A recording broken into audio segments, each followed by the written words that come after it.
I'm happy to be here. Thank you, GD, for the opportunity. And I hope we're able to do something meaningful today.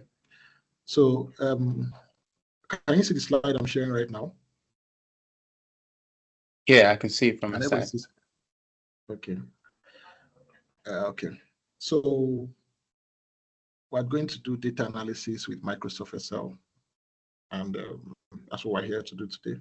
So we'll talk about a couple of things. If you had seen the flyer that was shared, you see we are trying to discuss about how to be a data analyst and fundamentals of Microsoft Excel. And we intend to use Excel to do some analysis and build a simple dashboard just to get everything that you will need on the basic level to build something complex. Is what we're going to be doing today. From the things we will learn today, you should be able to do something creative with your own tool. But the things that you require to know what to do, we'll try as much as possible to incorporate it in the class today. So that's what we're trying to do today. So yeah, enough of that. Who am I? My name is Gilbert Adikanku. I'm from Delta State, Nigeria. I've worked professionally as a data analyst for 5 years plus. I'm currently employed as a data analyst with the trade marketing department of PZ Cousins, an FMCG manufacturing company here in Nigeria. I live in Lagos, Nigeria. So that's what I do.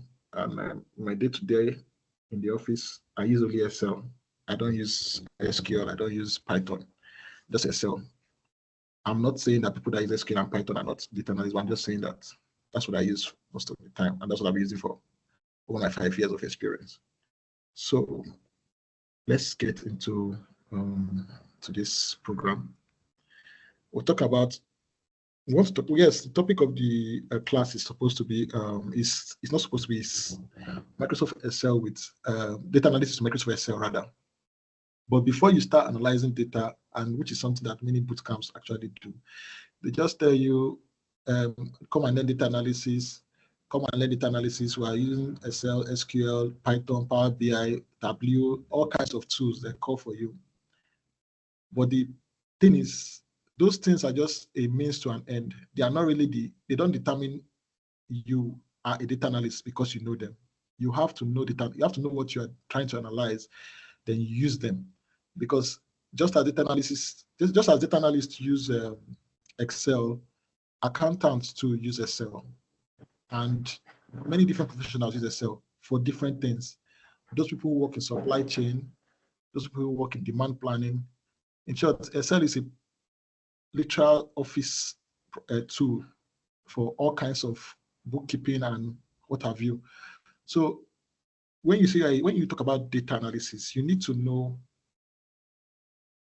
the rudiments of data. You need to understand what it is that you're talking about. What is data? And Wikipedia defines data as a collection of discrete or continuous values that convey information. That's very important. It's not just a collection of numbers. It has to convey an information. There has to be something inside that data that would give us information or describe quantity, quality, facts, statistics, or that basic unit of meaning, or simply sequence of symbols that may be further interpreted formally. So that's what data is. And everything nowadays, data is generated from almost everything. The most basic form of data that we have as a person is our name, our age, our place of birth, where you work, how tall are you, what's your skin color, your eye color. When you begin to pick this data, by the time you pick all this data, you're able to describe a person. You're able to convey an information.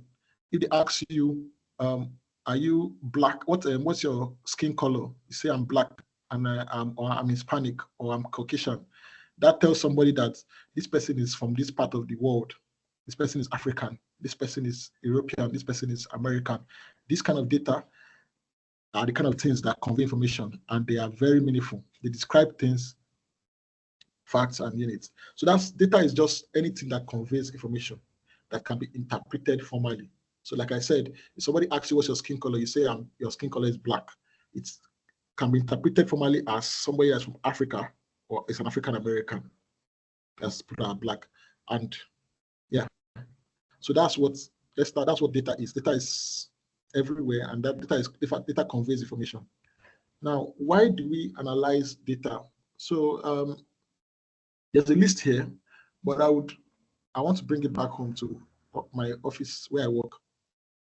Every businesses, I work with FMCG, so businesses are always focused on trying to understand their customers, understand the customer behavior, understand how the customer is interacting with their products, understand as much as they can about their customer, because the more they understand the customer that they are dealing with, the better they are at targeting that customer with the right product rather. So you don't say you are selling. So yesterday I had a training in the office yesterday. We're talking about our beauty care line, and we're trying to say, okay, the target audience of this beauty care line. And some of the data that we're looking at their socio-economic class, their age range, and some other strategic things.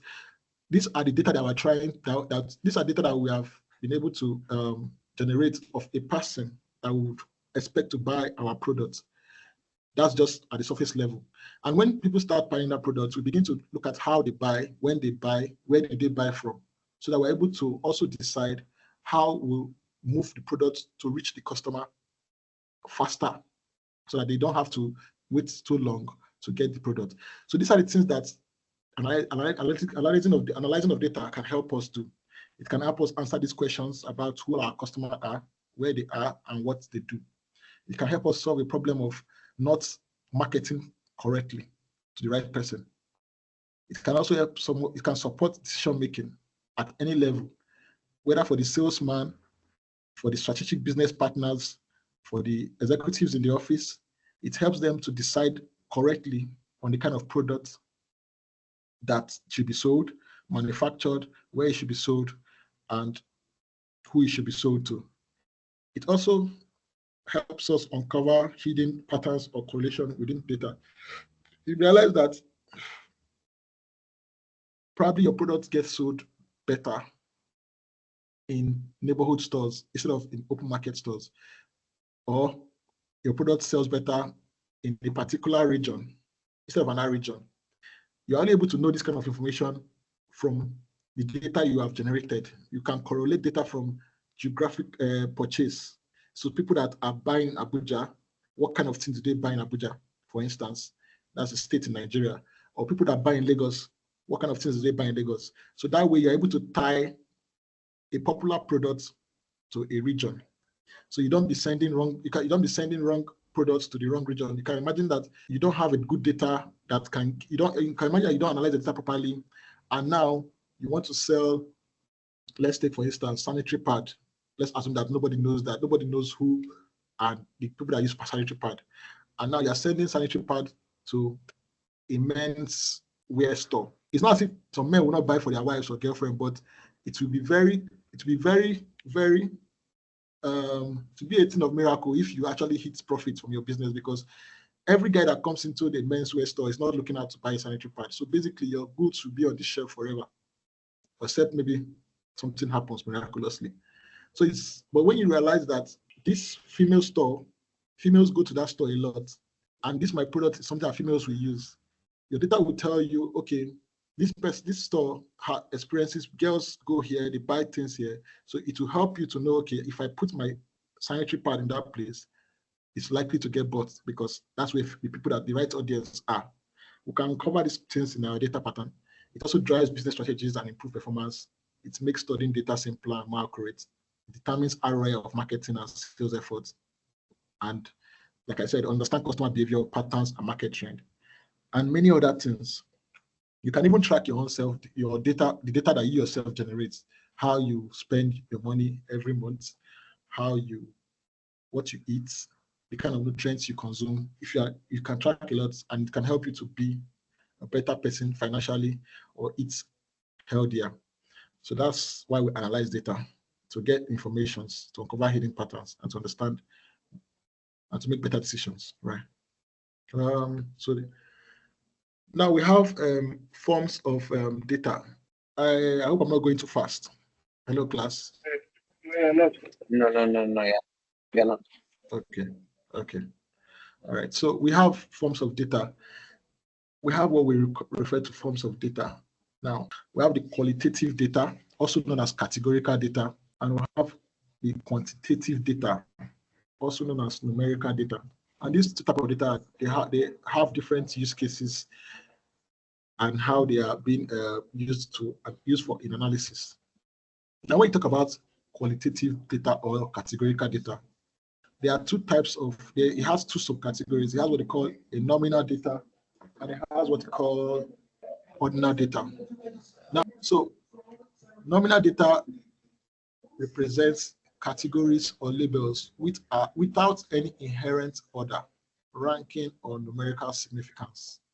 Now, what does that mean? Data like what is your sex, like your gender, are you male or female, or your marital status, are you married or single, or types of animals, cat, dog, or ethnicity, are you black, are you white, are you Caucasian, or are you Igbo, are you Yoruba, are you Hausa, or also things like customer names or product names. Let's say like a company has maybe they manufacture about 20 products. Now each of that product they have a name, and those names identify those products, and they help people categorize data that associated with that particular product. Now these kinds of labels, gender, marital status, customer name or product name, they don't have any order. Male and female, there's no first and second there. It's either male or female. There's nothing like maybe male is better than a female or a female is better than. Those things are not, they don't have any order. There's no numerical significance. You can't measure how many numbers equate to a male or how many numbers equates to a female. There's no numerical significance between the word male and female. It just tells you that somebody is a girl and somebody else is a guy. That's just it. But it's a very important label. It helps us to categorize sample spaces. It helps us to know, like for instance, if a school has students is a general word for everybody in the school, but you cannot really tell if there was nothing like gender separation where you say male and female categories. You can't tell how many of the students are female or how many of the students are males. So this kind of categories or labels that don't have any inherent order or ranking or numerical significance, but are important, are referred to as nominal data. Same thing, if you look at marital status, if you want to check about the marital status of all the employees in a particular office, there's no law that says those who are married are more valuable than those who are single.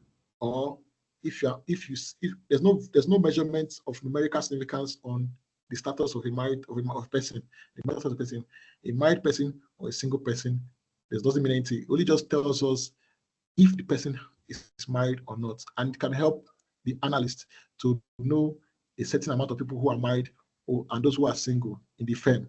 So these are nominal data. Let me not waste time on that one again. Now we have the ordinal data is something that represents value with a meaningful order or ranking, but it does not have a consistent or evenly spaced numerical difference between the values. A typical example is when I'm sure most of us here have filled out a survey form one way or the other, one time or the other. And most times the questions that they ask in survey forms is always, the answers are always in the form of true, false, or satisfied, not satisfied, neutral. Yes, am I right? Have any of us here done a survey before? Has anybody filled out a survey before, at least once in their life? Yeah. In class. Yeah. What kind of answers did you come across when you asked to pick among your questions in your survey? What did you say? Depends on the survey question. I didn't get what you said though. It depends on the questions, but just something similar, neutral, are you satisfied? All that. That kind of stuff. Yeah. Yeah. So those kind of, do you agree exactly? Do you agree or not agree? Yeah. So you see those kind of I have those a things. question. Okay. Can feedback forms from like uni be kind of like survey forms as well? What did you say? What I didn't Like get filling the out question. feedback forms from like course feedback forms from uni. Mhm. Are Yeah, it those depends. Yeah, survey, are those can you what? categorize that as a survey as well? Yes, if so, a survey would be something that tells you to choose among a certain amount of replies, a fixed reply. It could be asking you if the survey, if a question tells you, do you like this school? And it tells you, it gives you three options to choose from. That it doesn't just allow you to express your how much you dislike the school or not. It tells you to either say yes or no, or indifference. For instance, it doesn't tell you give us reason why you don't like the school. It just gives you a group of options you can choose from to show how much you like or dislike the school. That can go as a survey. All right, thank you. Yeah. So yes. So those kind of questions that ask for you to give those kind of predetermined answers, the kind of data that you get from that kind of um, resource is what we refer to as ordinal data. So it's data that has meaningful order, because when somebody says they are satisfied or they are not satisfied, there's a meaning to that. It means the person is not happy or the person is happy. Or if somebody says that, see somebody says neutral, it means the person is not sure whether they're satisfied or not. So, and it gives a meaning to of its own. That means either the school or the organization is not doing enough to impress the customer, or the organization is doing enough, but the customer doesn't is not sure if he's impressed or not. So it's a kind of an answer. Or if the person says very satisfied, I would assume that that should be the most important answer to any organization, because it means that it shows to them that whatever it is they are doing to that for that customer or that person, it's achieving the required results. And if the person says, I'm not satisfied or I do not agree, it also gives a meaningful information to the consumer of that survey, that this person has a problem with this particular situation. So now, what the problem is, there's no way you can measure how much the person was satisfied or how much the person was not satisfied. The person just said very satisfied. Let's say, for instance, the asked person, maybe you went to a games a park to do a picnic. Like for instance, now, okay, I was at a hotel where I lodged recently.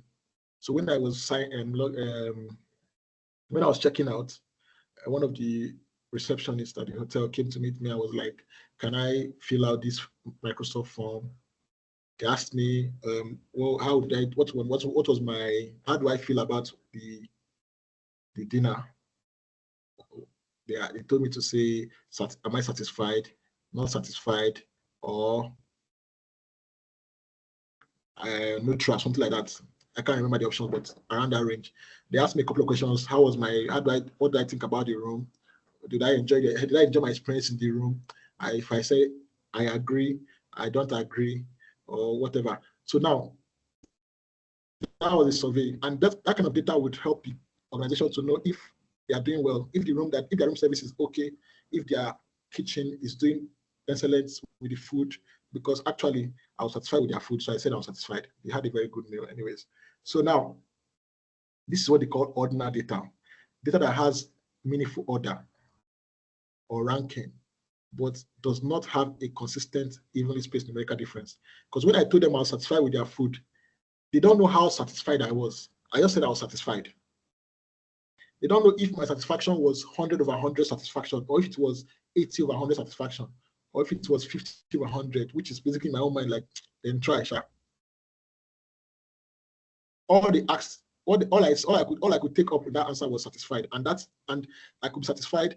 The next customer could be satisfied, but the level of satisfaction could differ between each of us. Maybe that person was satisfied to the max.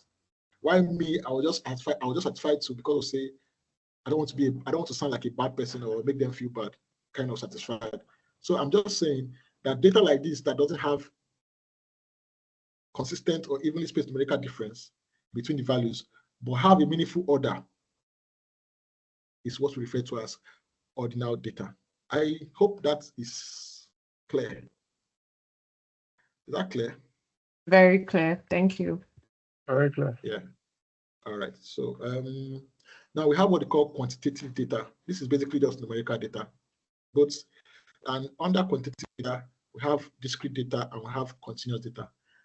Basically, I was going to share a link on the chat for you guys to read more about this particular type of data because it's more statistics aligned, but let's talk about it briefly. Now, discrete data is something that refers to a distinct data that consists of a distinct separate value or category. So let's look at something like number of children in a class. So we might have a scale where they say, it will have a scale that says, that scale says 1 to 10. And we want to check 3 classes, for instance. Now we want to see how many students are in class A, how many students are in class B, how many students are in class C. Now, understand that these classes are distinct and separate. There's nothing connecting them, except for the fact that they have students inside their classroom. We don't know whether the students are male or female. We don't know whatever they are. We just want to know how many people are in that class. Now, in a school that wants to know how many students they have in each classes in their school, that kind of data that they will generate from that kind of analysis is what we refer to as discrete data, because the number in class A does not affect what the number should be in class B. The number in class A could be 100 and class B could be 20. They don't have anything connecting them. They are separate values and separate categories. But there are also data that can benefit anybody that is trying to look at it to get information from it. That's what a discrete data is. And we can talk about number of goals scored by a team. Number of, it's basically discrete data are just countable data. Let me just say things that you can count. Number of balls in a bag, or number of balls in, just things that you can count. Countable things. These are discrete data. Sorry. These are characteristics of discrete countable values and that are not tied to each other. Let's put it that way. Now let me go to continuous. Now for continuous data, it's basically something that can take up an infinite amount of values with maybe evenly distributed measurements. A typical example of a continuous data is temperature reading. So your thermometer can read 28 degrees. We can read 100, it can read 40 degrees. It can read all of them. We know that our temperature scale goes from 0 to 100. And within that scale range, you can pick up any kind of value from that place. You can even have something like 45.2 degrees Celsius. It still falls within that particular data space. And it tells you that you are not yet in 100, but you're above 0. You are able to measure the range you have covered. You're able to know how far you have come or where you are currently now.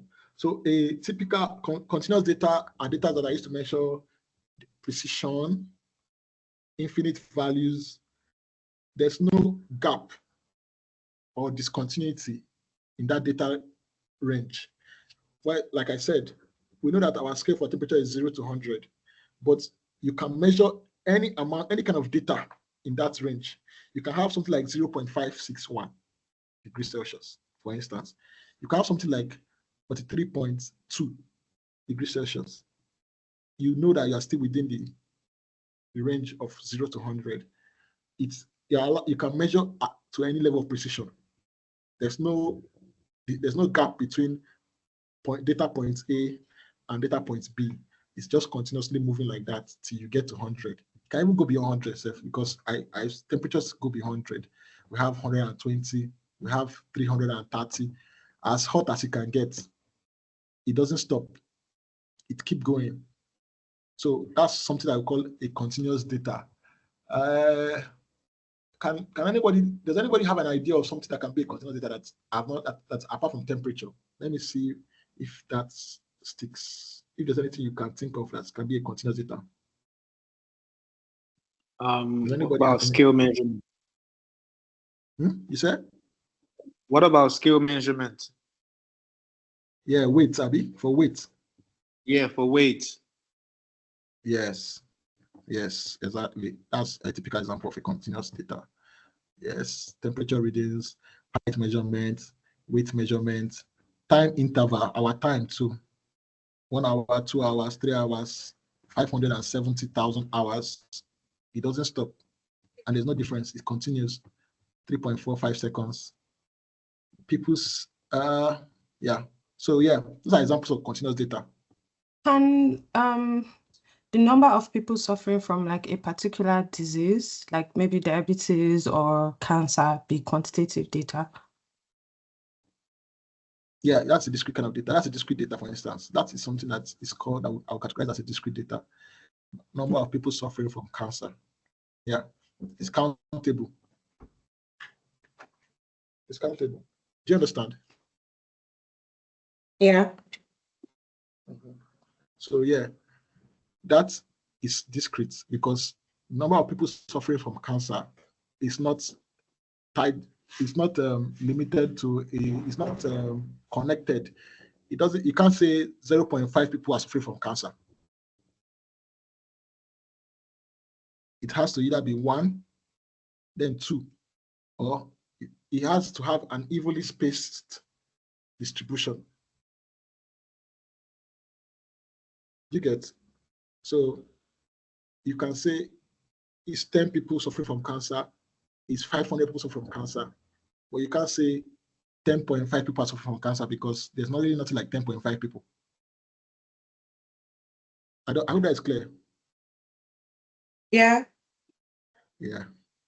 So that's what we talk about. What we also refer to as quantitative data. Do you have any questions again?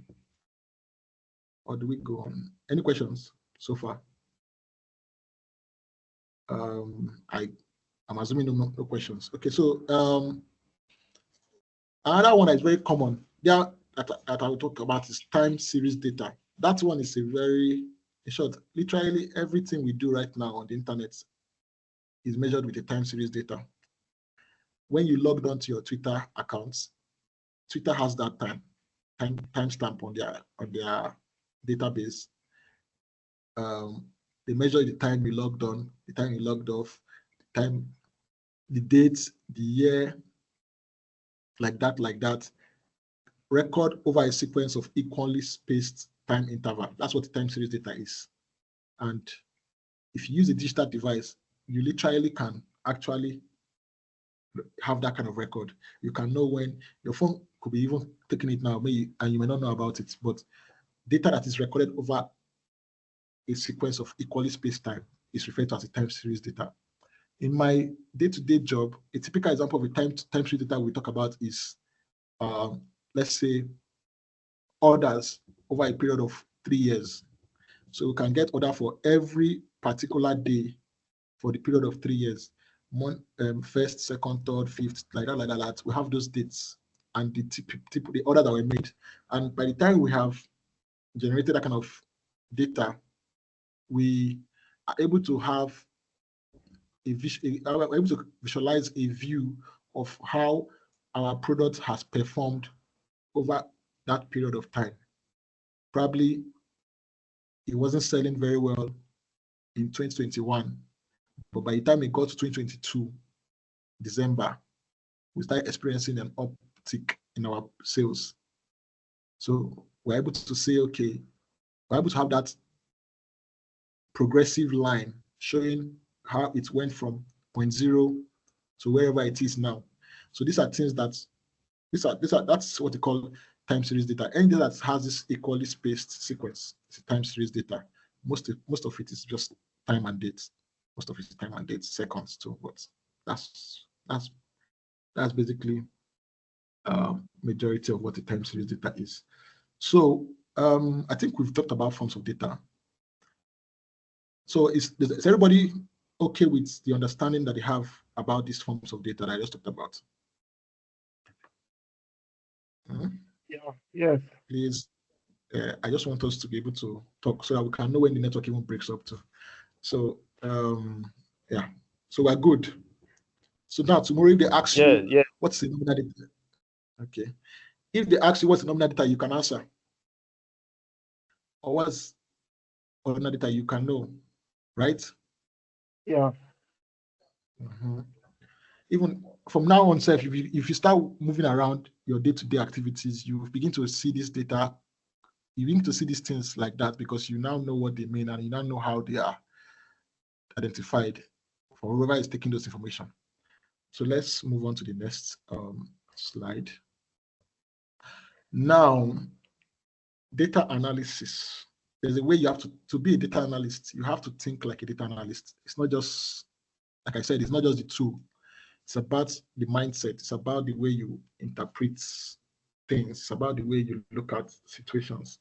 And the most important skill that you need to cultivate as a data analyst is your curiosity.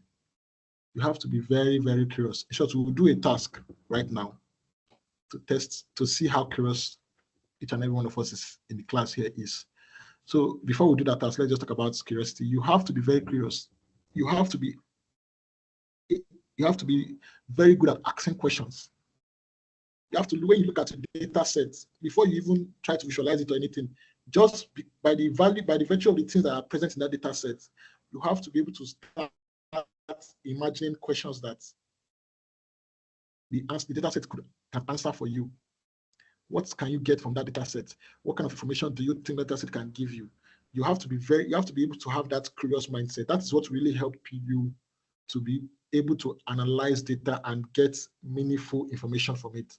Because even though it's just numbers, there's a way when you start having that curiosity mindset, you can be able to know how to merge those numbers together to give you an insight that is not actually written in number there. Take for instance, let's say you have a store and you sell 3 products in your store, and you have a data set that shows you 3 years of your sales from that store. If you have that data set, that data set will really show you what will likely be on that data set will be purchase order number. Let's say somebody came today and bought 3 pieces of that item. So it will show you 3 pieces of so item was sold on so date. That's what will be on the particular data set. It won't tell you anything more than that. It just tells you numbers. On January 1st, 2024, you had an order for 10 units of this item A. On February 14, you had an order for 15 units of item B. On March 20th, you had an order for 500 units of item C.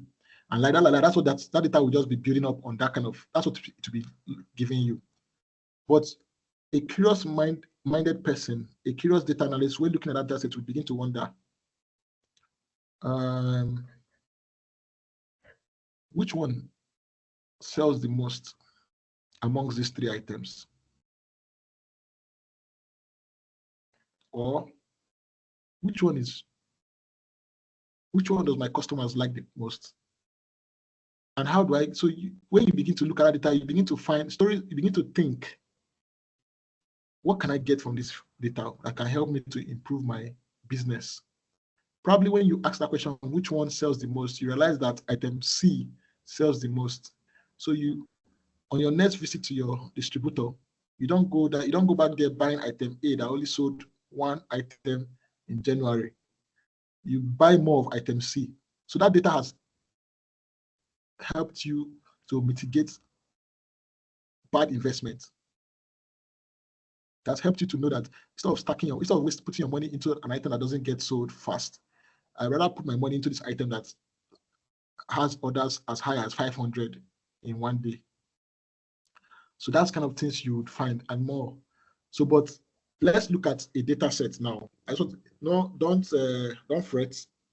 It's an Excel data set, but I want us to just do a little bit of participation in class. So I'm coming before we get here. Let me open data sets so that we can talk about it together. Yes.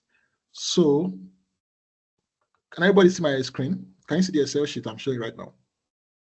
Yeah. Everybody can see it, right? Everybody's going to talk, so let everybody be ready to talk. It's not.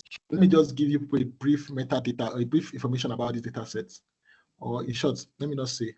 Let's look at it for like 1 minute, and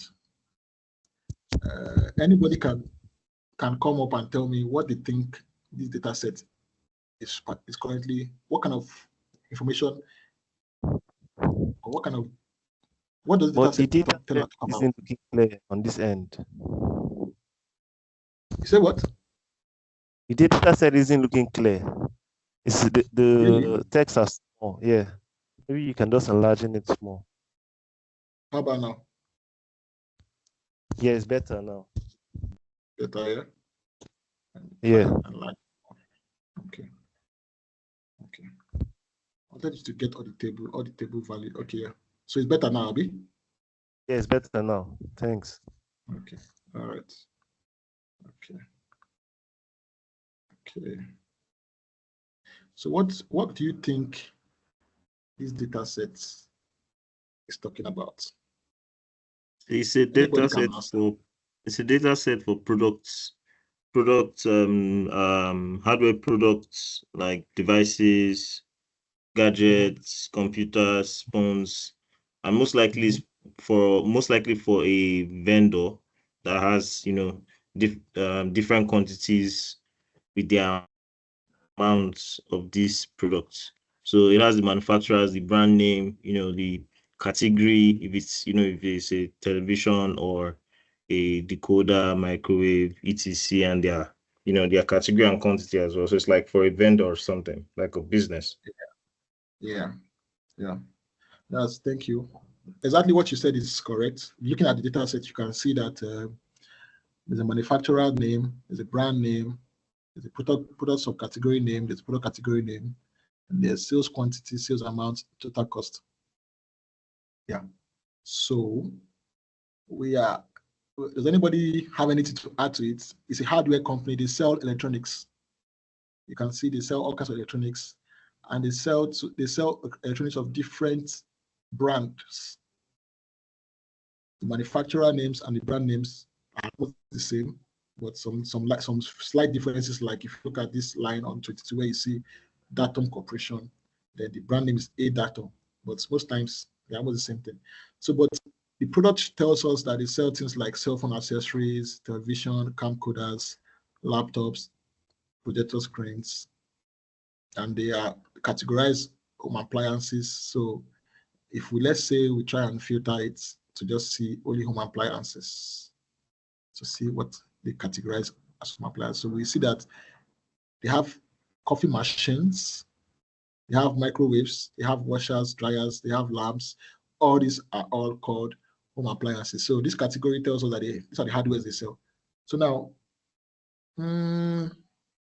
let's now talk about that is now understood that this is a particular store, a big store for that matter, because why is it a big store? They make a lot of sales, and this is sales for over 3 years of their data.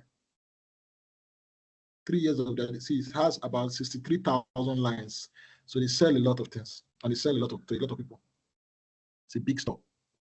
So now, let's now put on our curiosity cap. What kind of questions can this data? What kind of questions can you get, or can you ask this data to answer for you? There's no stupid answer. Every question is possible. We'll look into your question and see if it's possible to get it from you.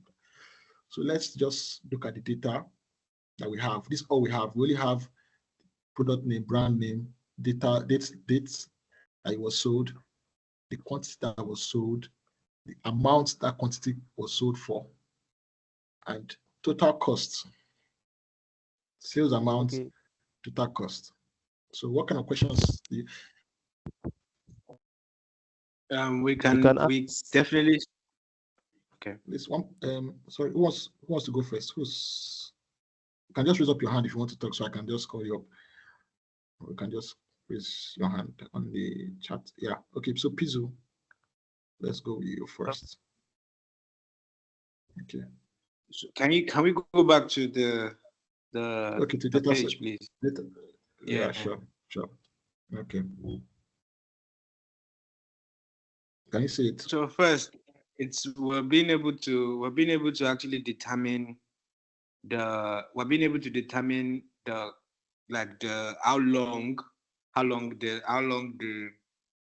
how long when you say like calendar here, being able to determine how long they were being able to keep the inventory for, and we're being able to determine the kind of products that can sell based on the sale quantity. We're also being able to determine profit, and we're also being able to determine profit margin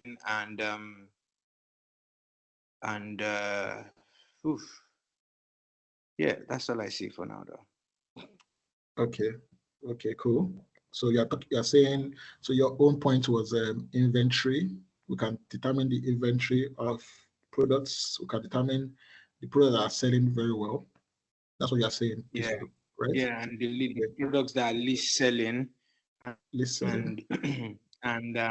the profit margin for each product, and and being able to also determine products that needs to be restocked if I'm not wrong.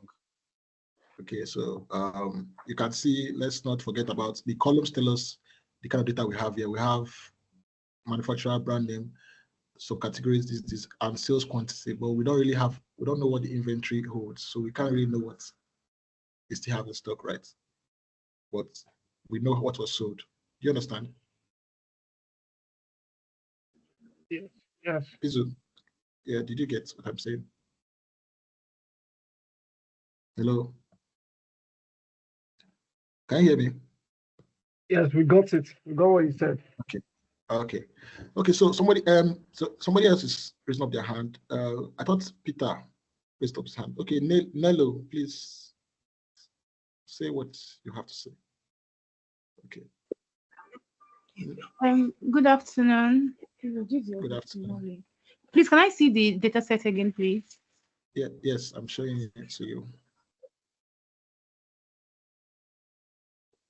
Yes, so from this you can determine the total quantity of products that were sold. You can determine also the total cost. You can determine the brand. Okay. You can determine the brand that was sold the most. Okay. You can also determine the manufacturer that was sold the most. Then you can also determine the using time series. Do you get the month or the year? You can do the months that has the highest number of sales, like had the highest number of sales. Yeah. So you can also determine like the whether the product category, the one that was sold the most. Yeah. Then you can also determine the product that have the highest amount of quantity. Yeah. Okay. So Peter, let's hear from you. Peter, let's hear from you. Okay, from the initial data set, we can get top 10 selling items by categories, subcategories. For example, home appliances. Now, so we want to know the top 10 selling brands in microwave division. And also get that from there. So, okay, in case you want to market, you want to work with the marketing department. Okay, these items are marketable, so we can work with them. We can also check for sales by year, unit sales by year for each subcategory and each category. Okay. Yes, we can also do like one of the first systems said, we can also do profit margin to see which items have the highest profit margin by unit sales per year. Yeah. Okay. Okay. So, all right. Okay. So those are the guys I can give. That is Okay, that's good. That's actually cool. Yes, that's cool. So next person is Afolabi, I guess. No, sorry, Presh, because it says Presh before Afolabi. So Presh, let's hear from you. Thank you, Peter. That was also cool. Thank you, Nello. Thank you, Pizzo. So Presh, can you come up with your own? Let's hear your question. Let's hear what you can hear, what you have been able to see from the data set. Presh, you're up. Yeah. Yeah, so we can determine the manufacturer that we get the most or least product from. Also brands that sell the most or the least. Also we can get the maybe the first time we got a particular product, or the first date we got a particular product, and the basically just check the dates when specific products came in from either a manufacturer or the brand name, or the category of the product. Yes, that's it. Okay. So I'm hearing some things that I would still want to address, but let's hear the last person. So we have, thank you, Presh. That was cool. That was good.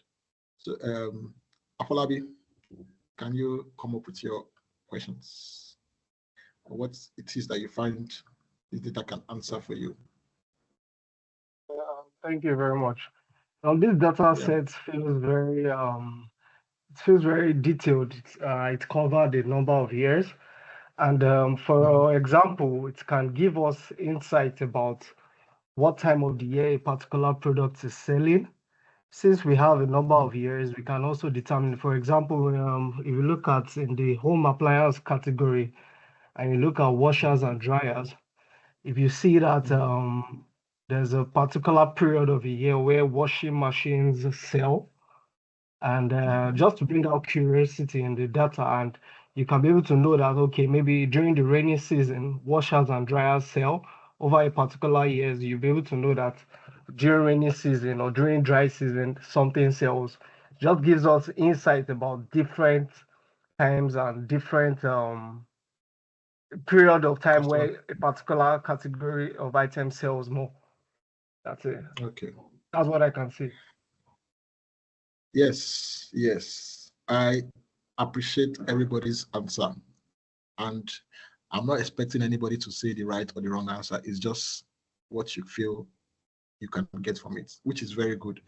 Because definitely, even myself, it wasn't from the first day I saw the data set I started knowing what to ask. It was as time goes on, I began to understand businesses that I work with. I began to understand what they want to track, the metrics and the KPIs they're looking for. And then I began to understand what I should look for in the data.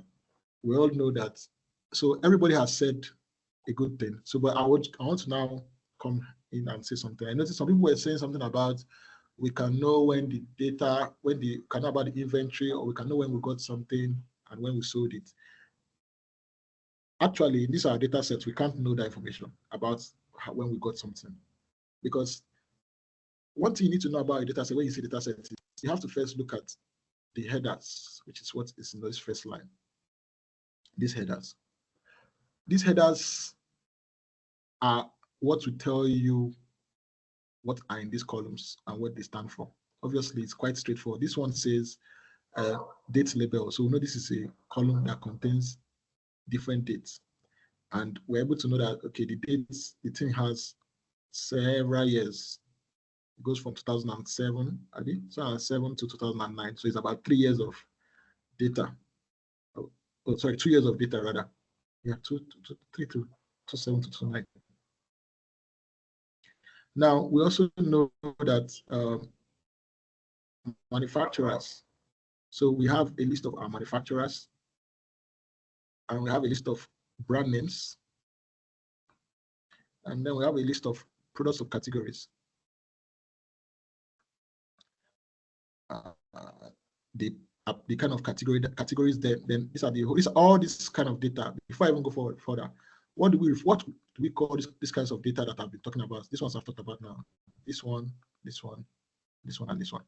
What do you follow? What What kind of category do they fall under? Does anybody know? What form of data are they? Which columns? The manufacturer, the brand name. Manufacturer is it has no ranking order now, so that should be qualitative data. Under that qualitative, which subcategory will you put it under?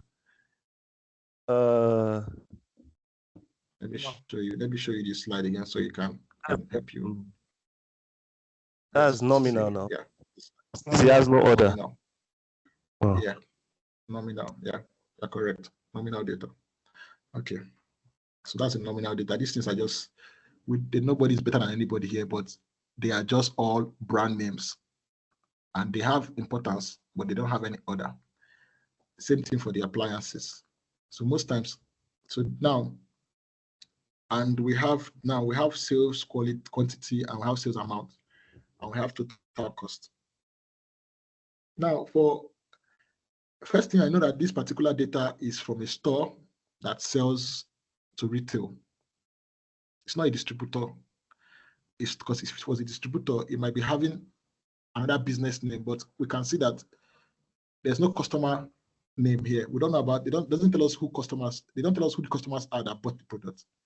So the customers, that is a kind of a retail store that sells to every and anybody that comes in. It doesn't bother, it doesn't care to track who those people are or what they do for a living or who they come, where they come from or what they do. So we don't know that. But we know the amount of things that is sold, and we know how much they sold it for. And we know when they sold it, which was the date. We also know the brand name. So we can, one of the questions that we can ask here that will benefit the owner of this outlet will be, as I think somebody said it, I can't remember the person said it, but he said, what is the sale value of each category?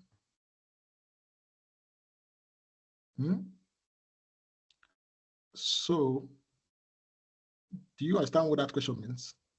Does anybody answer that question?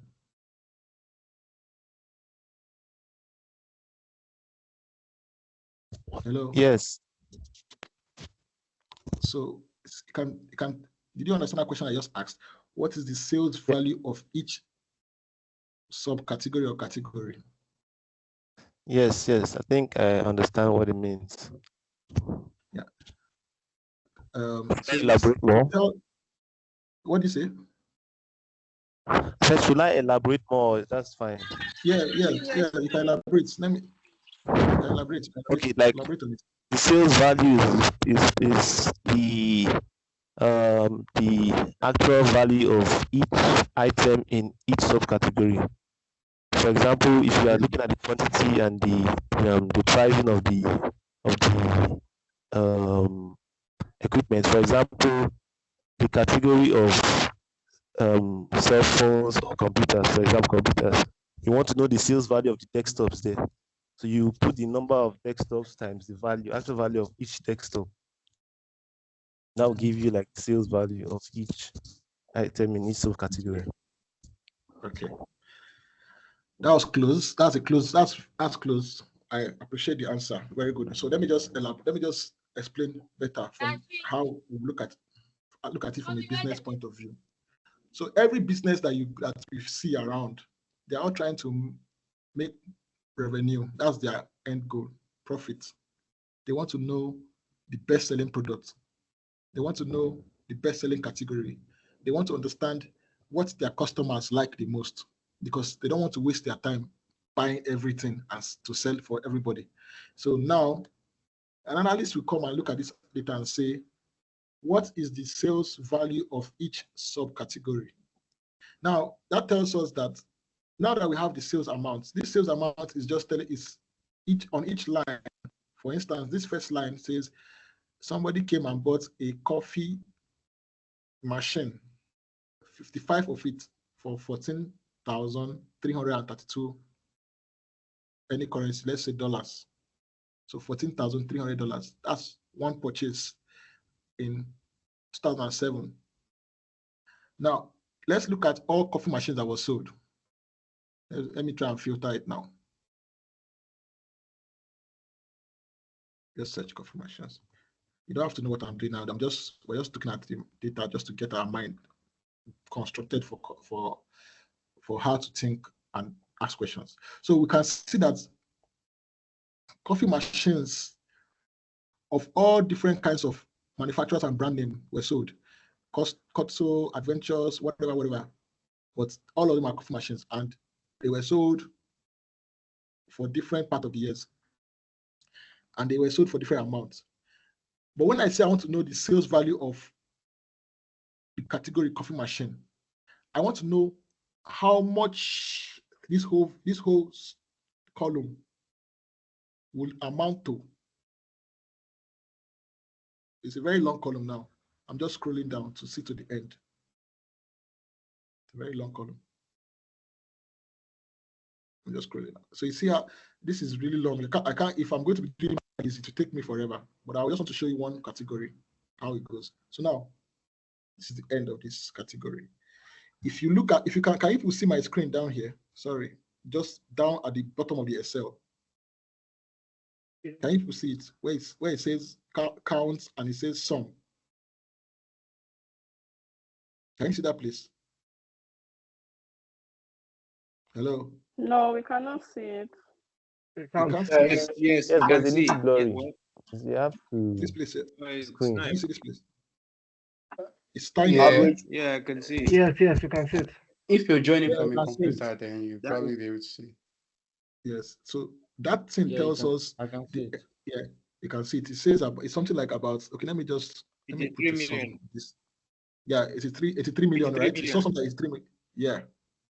So now, this business has just if they were going to visualize, if the data analyst was going to visualize each category, he won't be checking it one by one like that. He will do a visual, you do a analysis and everything and tell you coffee machine sold 83 million. It's brought in $83 million in revenue or in sales amount, in sales value for you. It will tell you, you can also now check maybe other categories did higher than it or not. But by the time you check for each categories, you definitely find a category that is selling the most. And you find one that is selling the least. There could be a category that only sold maybe $10,000 entirely for the last 3 years. While coffee machine is talking about 83 million, that category is saying maybe 10,000 or whatever. So when you do that kind of analysis, when you have this kind of data set, you're able to know what are the revenue generation capacity of each category, the sales value of each subcategory. Do you understand that aspect? Or do you understand what I just said? Or do you want me to go back again? Yes, it's good. So that's one question you can ask, because that's what the business wants to know. The business wants to know from which data sets, the business wants to know what is their best-selling category, what is their so now by the time me as a data analyst, what I will ask is what is the sales value of each category. I don't know, because I don't know the owner of the business will ask me, Gilbert, can you tell me the best-selling category of my business? That's what they will ask me.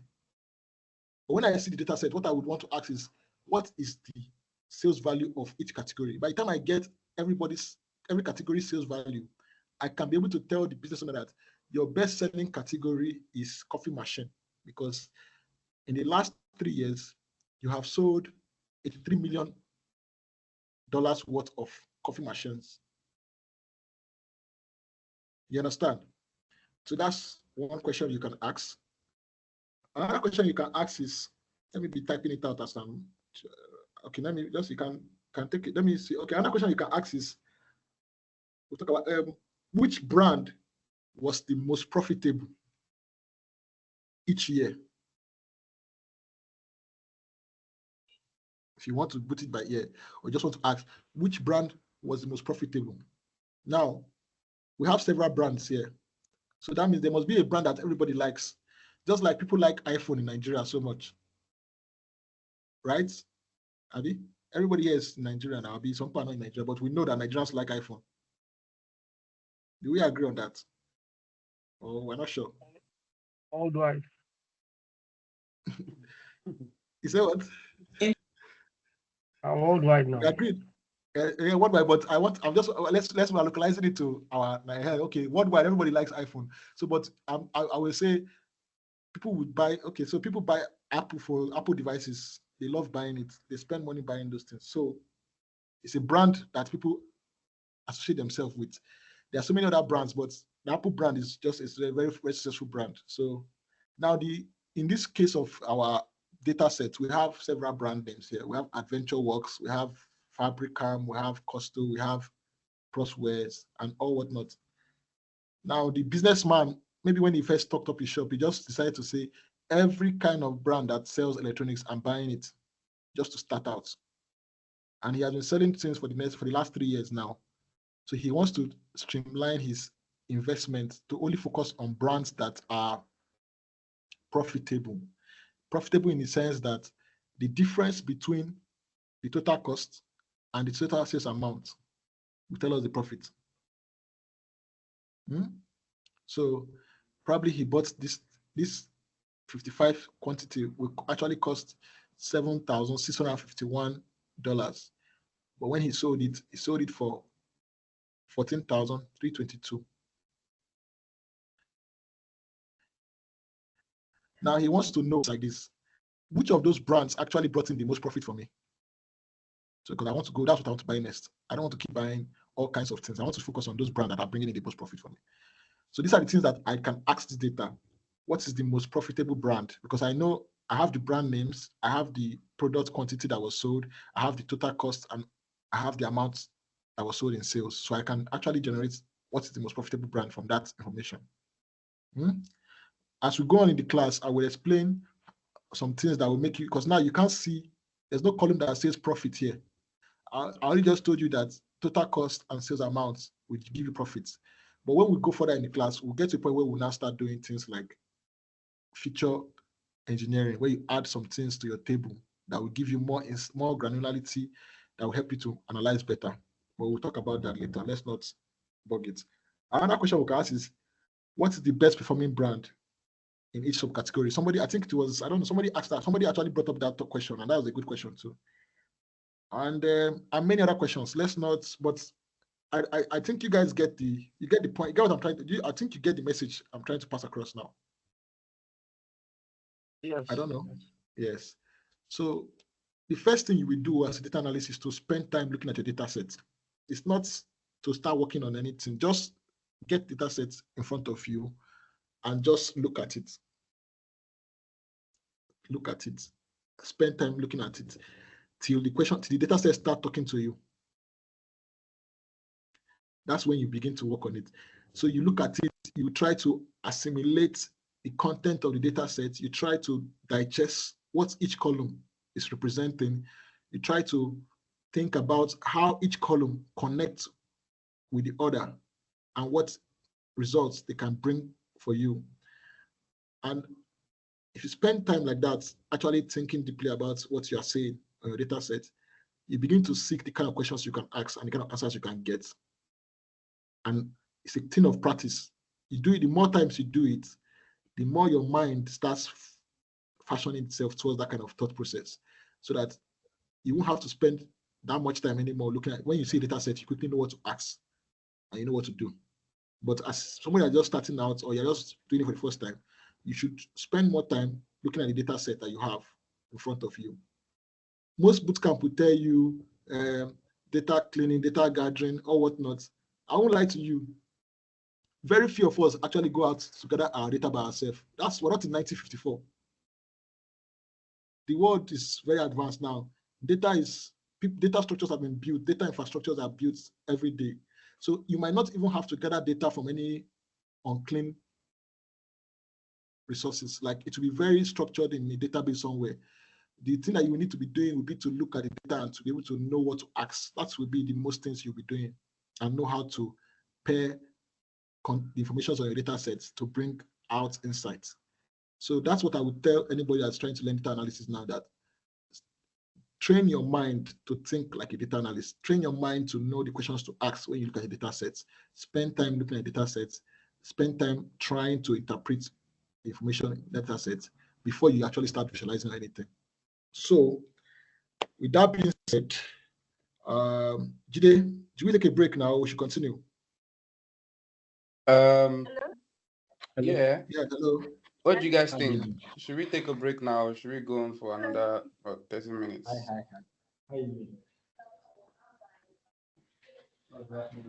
Please, let's continue. We'll take a break. Okay. That's two people. One wants to take a break or someone else wants to. Okay, you know what? If you want to take a break, raise your hand. Yeah, I did. I got full. I filled up my tank. So there are 16 people. So if we have more than half of that, then we'll take a break. That's nice. Yeah, I did. It wasn't too expensive. The man I'm here to go and meet at the end of the day. I think people who want to continue should raise their Yeah. hands. Some people are not. Yeah. Some people are not on their screen. So yeah. Sorry, what did you say? I said some people are away from their screen. So if you don't want to take a break, I feel like you should be the one raising their hands to signify that they want to Oh, yeah. Okay, you know what? If you don't want to take a break, signify. Yeah. Well, actually I came to the office to fill out something. On a Saturday afternoon. Yeah. You know what? Yeah. We should go. Gilbert, just go on for another 20 minutes. Then we'll take a 10 minutes break. Okay. So let's just say, or let's just take a break by 2:30. So go on. So it's just gonna be a 10 minutes break anyway. So yeah. Okay. So we have does anybody have any question about this section? Is there anything you want to still ask, or you're not sure of, or you have heard somewhere that you feel is contradictory to what we have talked about so far in this aspect of thinking like a data analyst? Any questions? Any contributions? Anybody? Going one, going two. Going. Okay. You're saying something about I have a few questions. You're saying something about the exploration process when you get a data set, and I completely agree that we should focus more on analyzing the data than actually cleaning and gardening, because most of the data we get now most of them are even automated, and most of them have structure and data model with it. For example, now the data, like for example, what sex the person is, instead of telling him to fill out his sex, where he can misspell the female or his male, his choices for you to pick from, either male or female. I completely agree with you that spend more time analyzing data and actually cleaning and gathering the data. Yeah. All right. Yes. So because that's it. Because you get to work with multinationals and they spend money on building data infrastructures. You said something? I thought, okay. So they spend money on building data infrastructures to make sure that data is clean, because they themselves too, the companies that you find yourself working in, are very serious about the data that they have, and they want it to be as good as possible so that they can have the best decisions that they make with that data. So that's why I would say your curiosity should be focused on knowing what to ask from your data so you can get the best insights. And with that, I'll go to the next slide. We are now going to open our Excel and actually do some little bit of Excel. So I want to assume that everybody here doesn't use Excel. We're all novice to Excel, including myself. So today we're going to start from the grassroots. Is there any Excel expert here? So, okay, I have one short story about my own experience with this Excel thing. So I went to one interview at Samsung Nigeria. Then I was going to apply for their data analyst role in their data department. And they have a very, very strong data department, actually. The guys there are wizards. They're very good. So the guy asked me, when I was coming, the guy was like, so the person that referred me to the job had told the guy that, this guy, he knows Excel, Kiniko, what have you.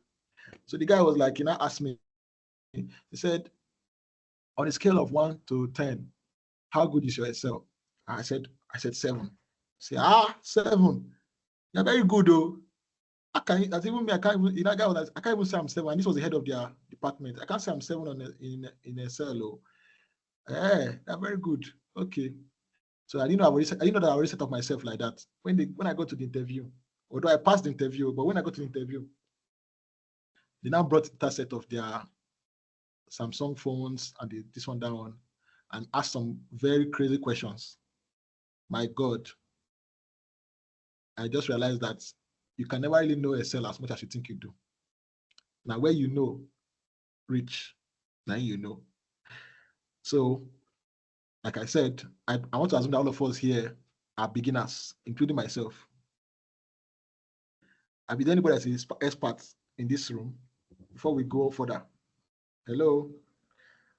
Okay, nobody. Let me not waste too much time. So let's go. Let's go to Excel. Do you have Excel on? Please, do you have Excel? If you have Excel on your laptop, it would be good to open it so that you can follow through. Because I want us to, we're going to do a bit of, yeah. So I want us to go through this Excel interface and learn some fundamentals while we're at it. Introduction to Microsoft Excel. Excel is a very, very essential tool. It's a very important tool. Like most multinationals I've been to, even where I work now, we use Excel. Like everybody uses Excel.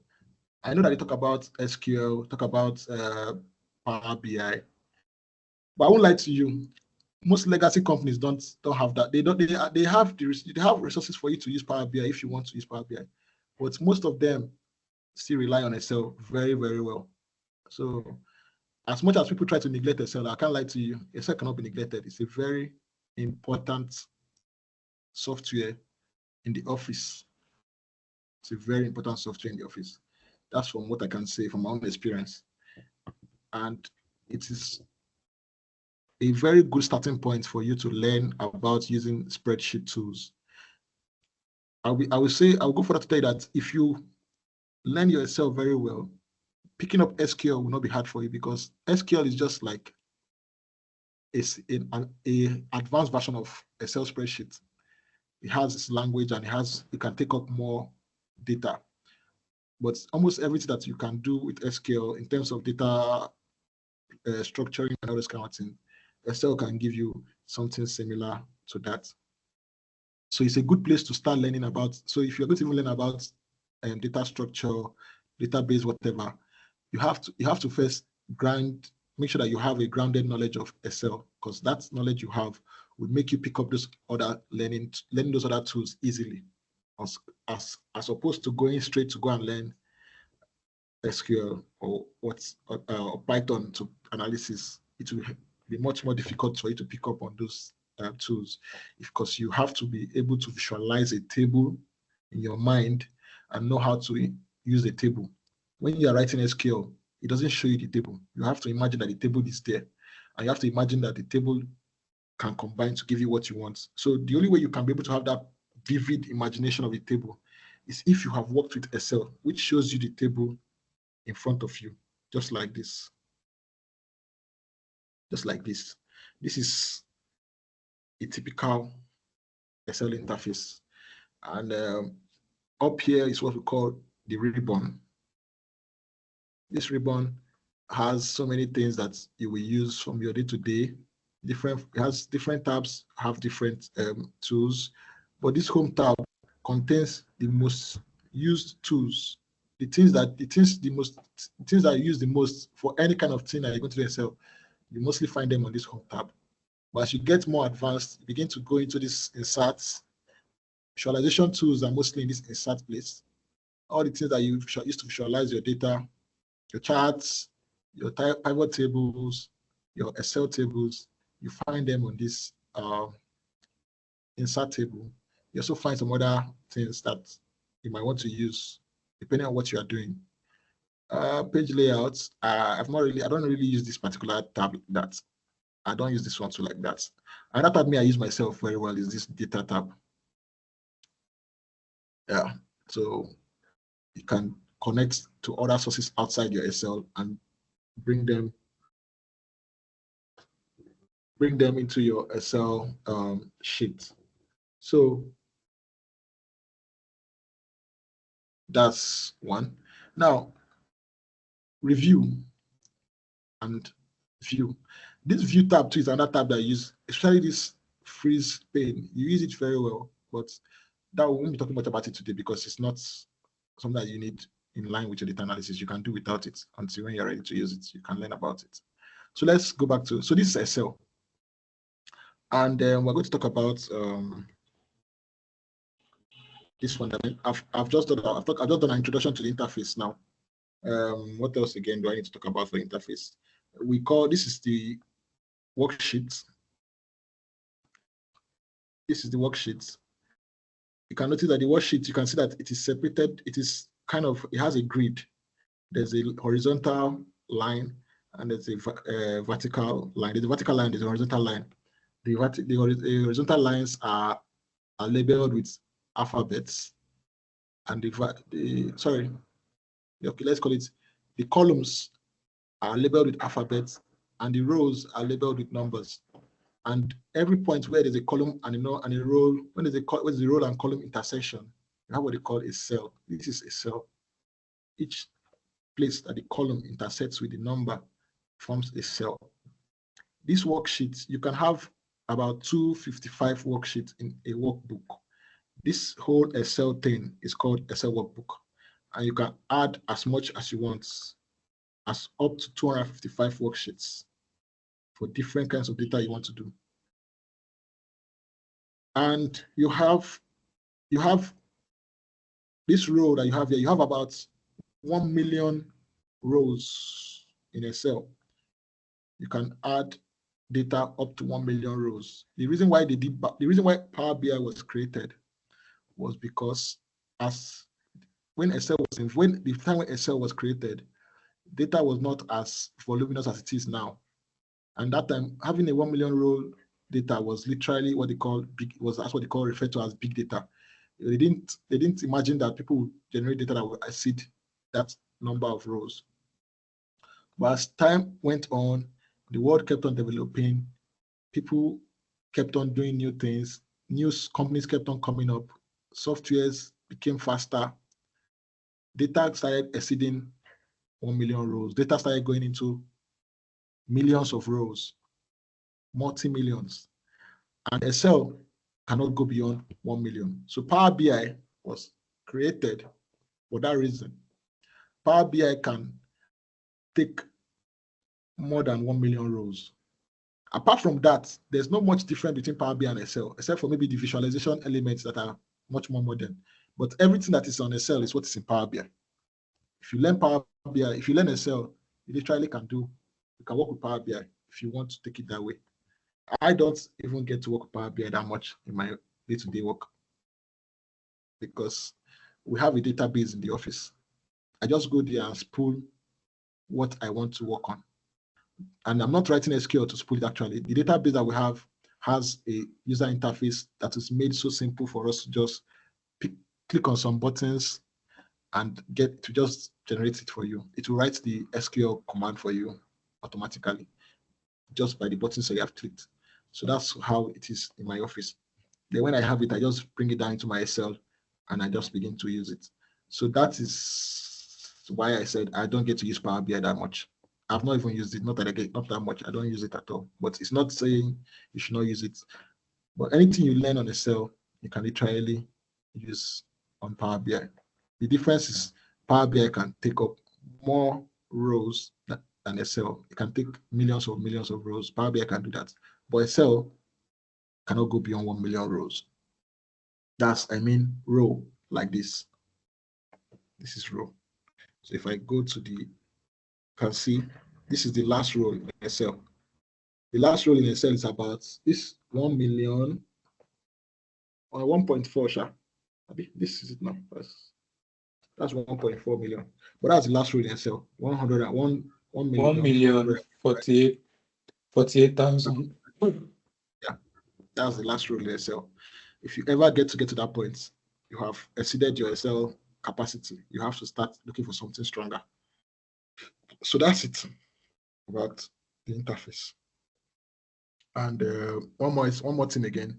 We have this back screen where you do some other things like share, print, export, publish, save, or you open other files into your Excel. So I think this. Do you have any questions you want to ask before we go further? Or is this okay?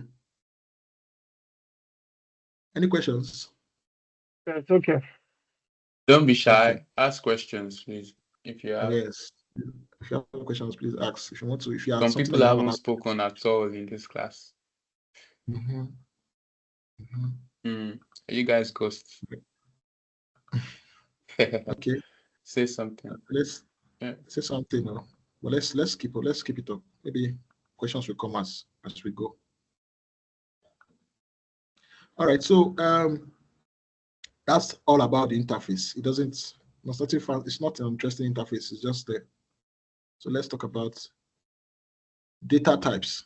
Now in Excel, there are several data types, but the most common ones that you will use starting out, we use text, you use numeric or numbers. Let me open numbers.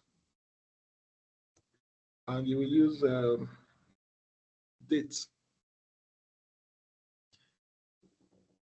For me, that I deal with sales numbers all day. That's what I do. I'm always looking at sales numbers, sales volumes. You get to deal with currency too.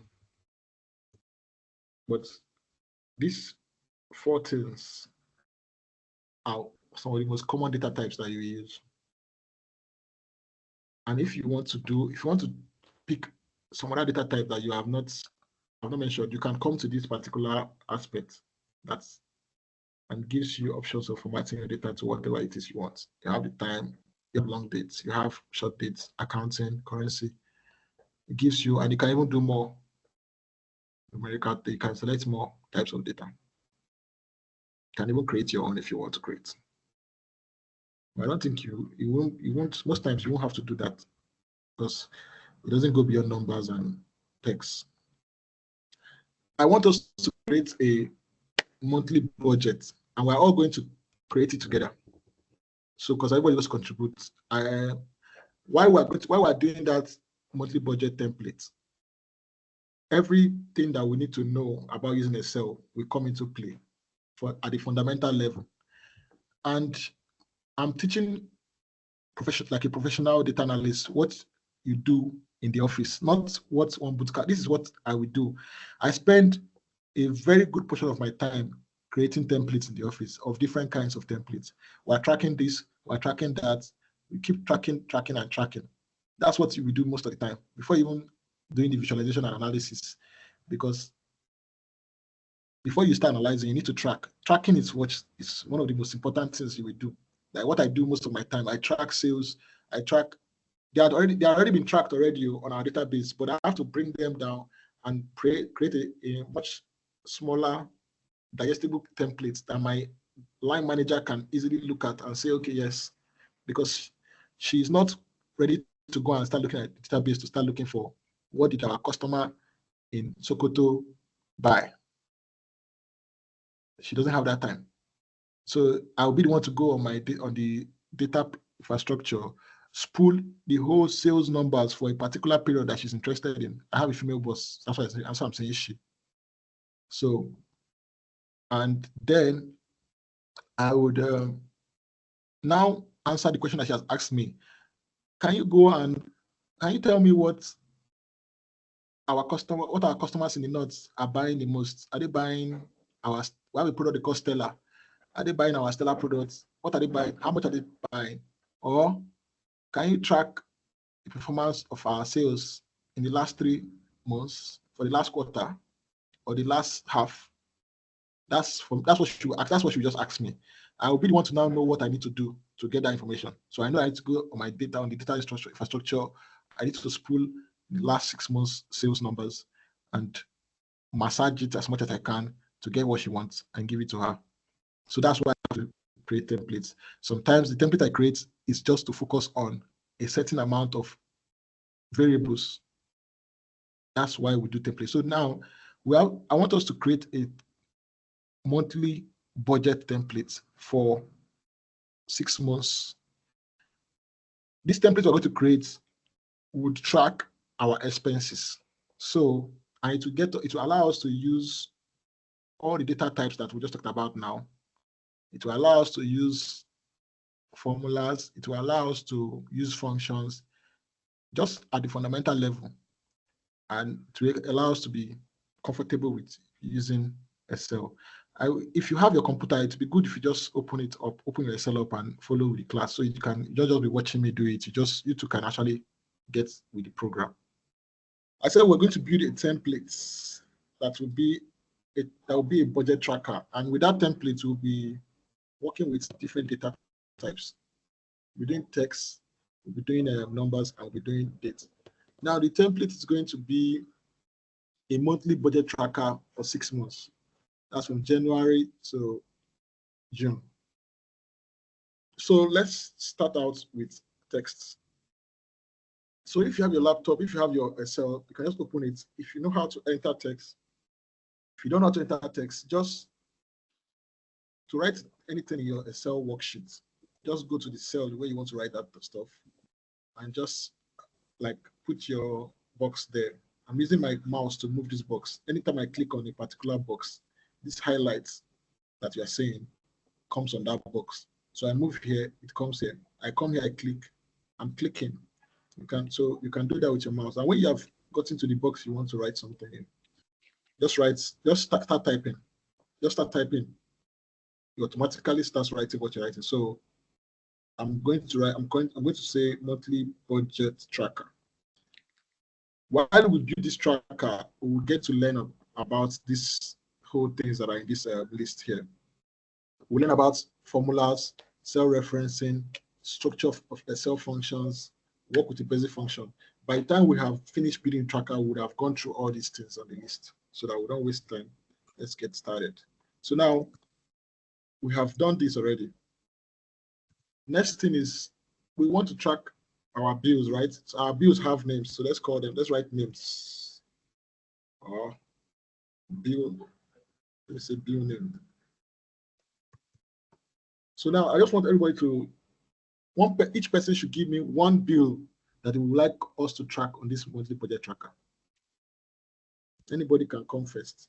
Jide, please just pick up raise up your hands. Jide will call you, so you just answer, so I don't have to start switching screens. Okay, cool. Yeah. So what do you want them to so just answer? give me one name. So now I'll put the first one. I put food. We're doing a monthly budget tracker of our expenses. So I'm putting food as a name of a bill. I'm trying to track how much I spend on my food. So okay, somebody should say something else. Afolabi, you can go. Power bill. Power. Yeah, power. Okay, power. Or electricity, right? You mean electricity? Energy. Yes, electricity, rather. Electricity, yeah. Okay. Okay. Who else? Everybody needs to say something. I'm sure everybody spends money every day. There must be something that you spend money on. Transportation. Okay, nice. Transportation. Okay, nice. Council tax. Wait, you guys raise your hand. You're jumping somebody. Ahmed. Okay. Ahmed Oladosu. Can you say what you want to say? Oh, okay. He's disappeared. Pizu, you can go. I said council tax. Council tax. Okay. I hope I'm spelling that right. Council tax. Yeah. Yeah. Okay. Abdul dropped in the chat. He said insurance. Insurance. Yeah. Then we have Pizu. Do you still want to say something else? Monthly bill. Yeah? Rent. Okay. Rent. Cool. Yeah. Marcel, can you go? You want to go next? What do you say? Internet. Oh, nice. Internet, yes. How about Williams? Williams, check it. So what did you say? Car financing. Oh, car finance. Okay. Okay, car finance. So car you pay that payments. every month too. Okay, Yeah. car payments. So, okay, so now is that everybody? Or still have somebody left? That's everybody, right? Who else? Who hasn't said anything? Okay. Okay. Everybody has said something, right? So, okay. We have food, electricity, transportation, council tax, insurance, rent, internet payments. So the first data type we have put in our monthly tracker build up is text. Just text. Okay. Excel sometimes Excel will refer to it as general, but if you want to be very precise, you can just go there and select text. That's it. Now knows that this is a text data type. You can just highlight. Okay. What? Sorry, please, can you go back on that again? Sorry. Okay, what I just did now, right? So I said, are you hearing me? Yeah, I can hear you. So I said. Sorry, you can lower your hand down if you don't want to say anything again. Okay. Okay. Cool. So I said the first type of data type we have just entered into our Excel worksheet is the text data type, a text, just normal words and letters. And Excel, we just call it general. But if you want to be very precise about what data type you have put on in this particular cell, you go to your ribbon under this home tab, you come to this place where you are seeing general right now. You can click on this drop down and you can go down to text and click text. So that means anytime I put my cursor, if you see I change my cursor to this one on electricity, it shows me general here. But when I go back to this, it tells me that this is it's a text data type. So we can do that for all of our texts. It's the faster way to do this, but I'm just doing it so you can see what I'm doing repeatedly. Come here, select text. Come here, text. Come here, text. And text. So now everything here is a text. That's the first data type. You know, I told you we have. Okay. Yeah.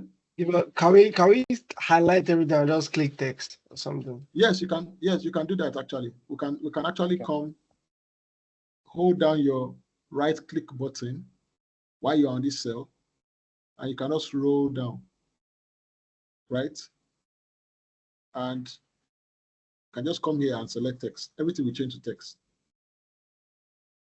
You understand? Exactly.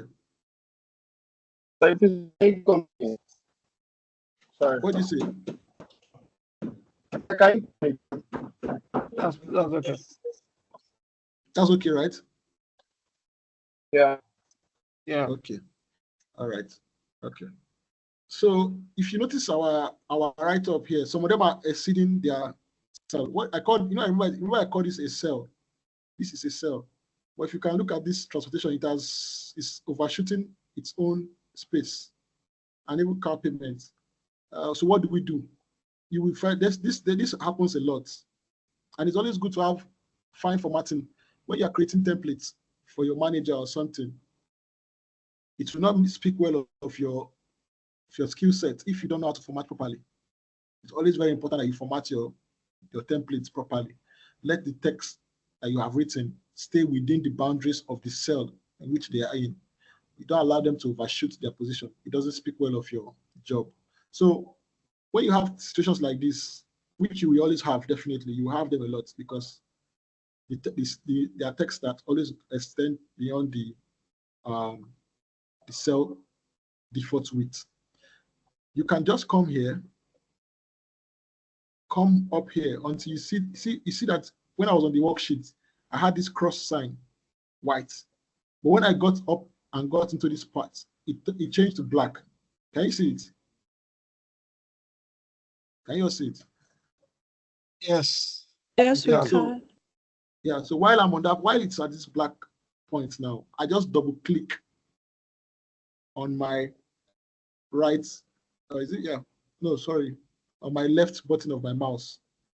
Excel will automatically increase to fit the longest text in that particular column. So look at,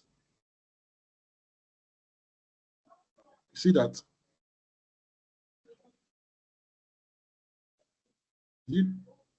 Should I do it again?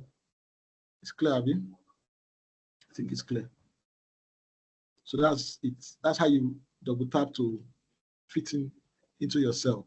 So now let's just let's move on to next thing. Now we have all these things that we want to track, and we say we want to track for 6 months. So that's January, February, March, April, May, June.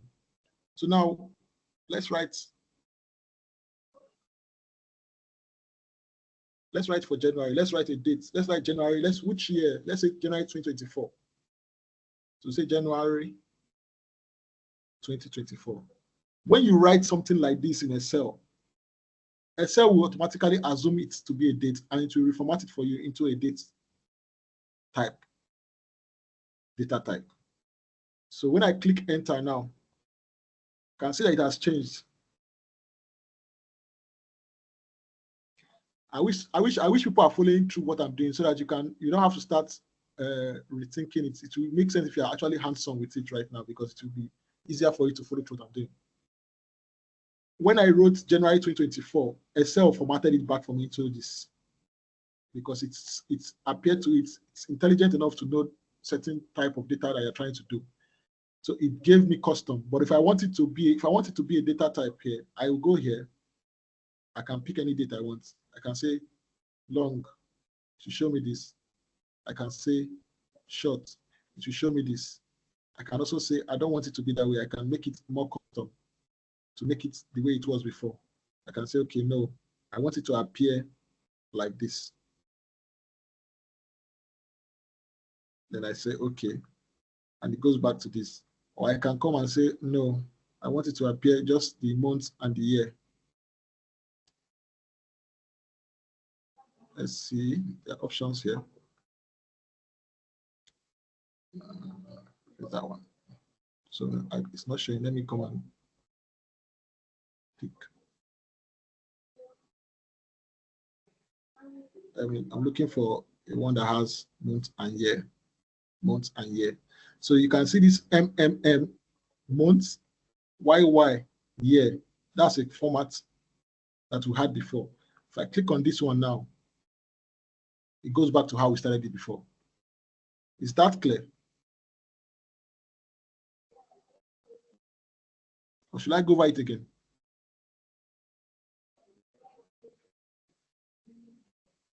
Yeah, it's clear. It's clear, right? Okay.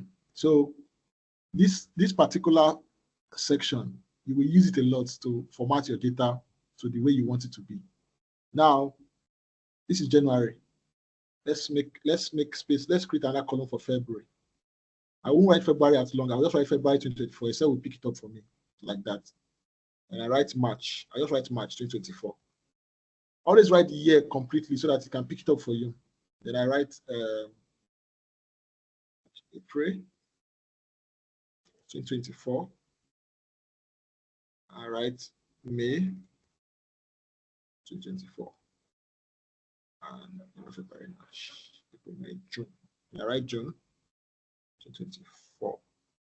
So we have now created a header, and we have created a list of our items we want to track. Right now, it's just a skeletal forms. So next thing is let's put in, we have done, so now we have a date, we have text. Let's put in numerical values, the numbers. So I'm going to go first with January. Somebody will tell me about February. So for January, I want to say I spent 10,000 naira on food. And I spent, I'm in Bande, so I spent 100,000 naira on electricity. Transportation, I spent 45,000 naira. Council tax. Oh yeah, what? How much did you pay for council tax? How much can I pay? Let me. I don't know. I'm talking about January now, so I will just give you a number. 6,500. This one, you started using naira like this. I don't know how I get it. Let's go to your currency. Let's go to your currency. Oh yeah, which one should we use? Pounds, Abi? Or dollars? Yeah, which one should we use? It's pounds. Dollars, pounds, eh? Oh yeah, now. So what's the council tax for pounds? Yeah, put. Yeah. Mr. Jide, tell us. Okay, just put like 120 or so. 120, just 120 like this. Finish. Okay. So insurance. Let me see. Rent. I put 8K pounds. People they stay for Leicester City. Okay. Internet. That one definitely costs a lot. And car payments, any amount of. So I finished putting in numbers. It doesn't call it number now. It still says Excel just auto, anything you write inside Excel just calls it general. It doesn't assume the data type. You be the one to have to tell it what data type you want it to look like. It doesn't call it anything, it just says general. It's always good to make it a data type, but it's not as if it will affect your calculation, because even as it's general now, you can still add these numbers as a number and to give you a value. But just for your own safety, so you don't make a mistake, or so something doesn't go wrong with your calculations and maybe something else is calculating wrongly and giving you a wrong result. It's just good for you to put your things in a way that they make sense of how they should look. So we want to make these things to look like numbers. So we have to highlight. Let's highlight it first. Come back here. I could actually select here and start and go to number, but a faster way I would do is to just click on this comma style. This is 1,000 separator. And once I click on it, automatically it goes into accounting. It gives me a number. Or I could just come here and say, what is it? Number. But now, because we're dealing with values that are like currency, that are like what we have paying, like money, this is the better way to do it so that you can understand that you're dealing with money. So now you know this is 100,000, 45,000, 120, 720, 820. It's not just a random number. Is that understandable? Oh, I don't do wrong. Please come Yeah. again. Okay, where should I start from? Should I go back to the beginning? Where after the putting numbers? Okay. All right. So this is where we are. I just finished putting in this thing.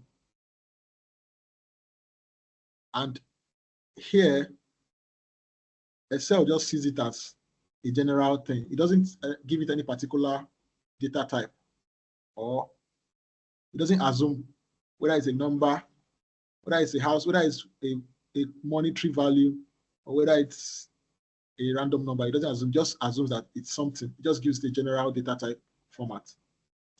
But if you want to change it to a number data type so that you can be able to quickly understand what you're looking at, you can do that by highlighting this entire column. Come here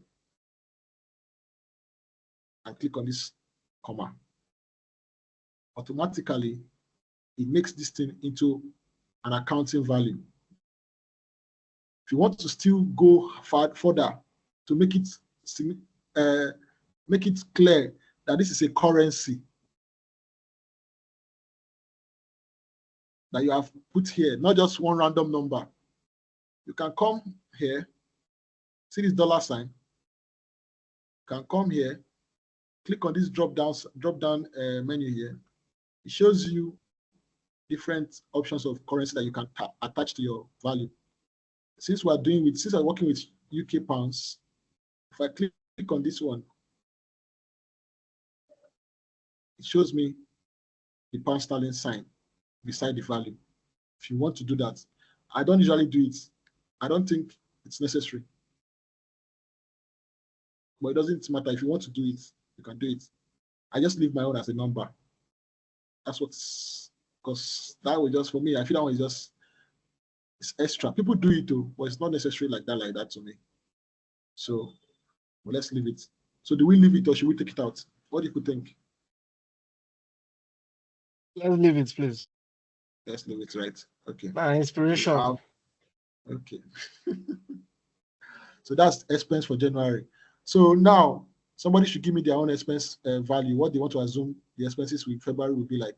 Let's put values quickly so I can run through it. We're building a budget tracker and I want everybody to get involved. I wish somebody can even show me their laptop and show me what they are doing. They can put it on their own system. Is anybody on Excel right now?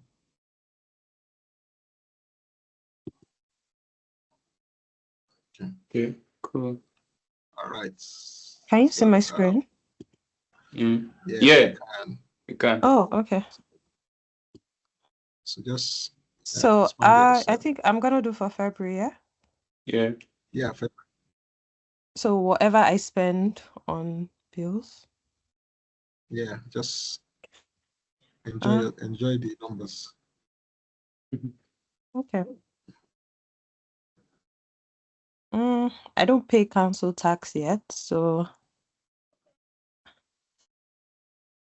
and insurance as well. Okay. No car payments. Okay. So I think you skipped one box. That's 02. No. All right. Okay. So can you format your numbers to fit? Okay, I'm coming. I'm trying to get rid of the other so I can see my. Give me a second, sorry. Yeah, okay. Okay.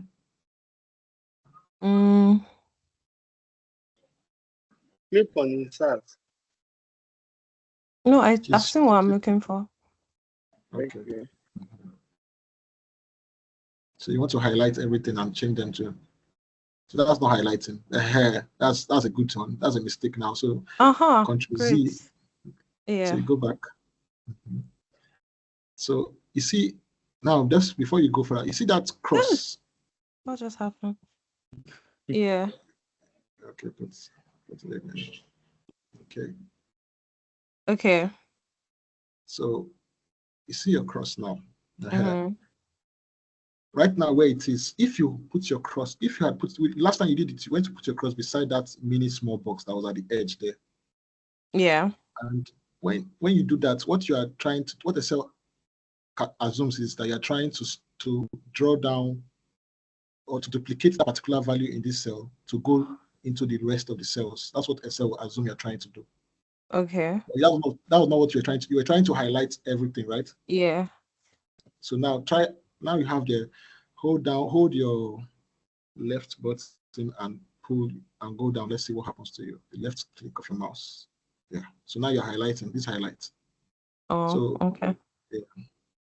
Thank you. So you cannot do it. Yeah, sure. All right. Oh man, I'm spending so much money in January. I see my bills as it's very big.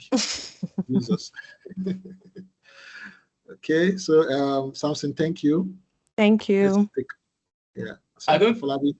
Is your name really Samson, or are you using someone's? Oh, that's my surname. My name is Falinye. Oh, okay. Yeah. Yeah, cool. Okay. So I stop sharing now, yeah? Sure. Yeah. All right. All right. So I think Afolabi is next. Who else is on Excel? Who is apart from Afolabi? Afolabi, Afa?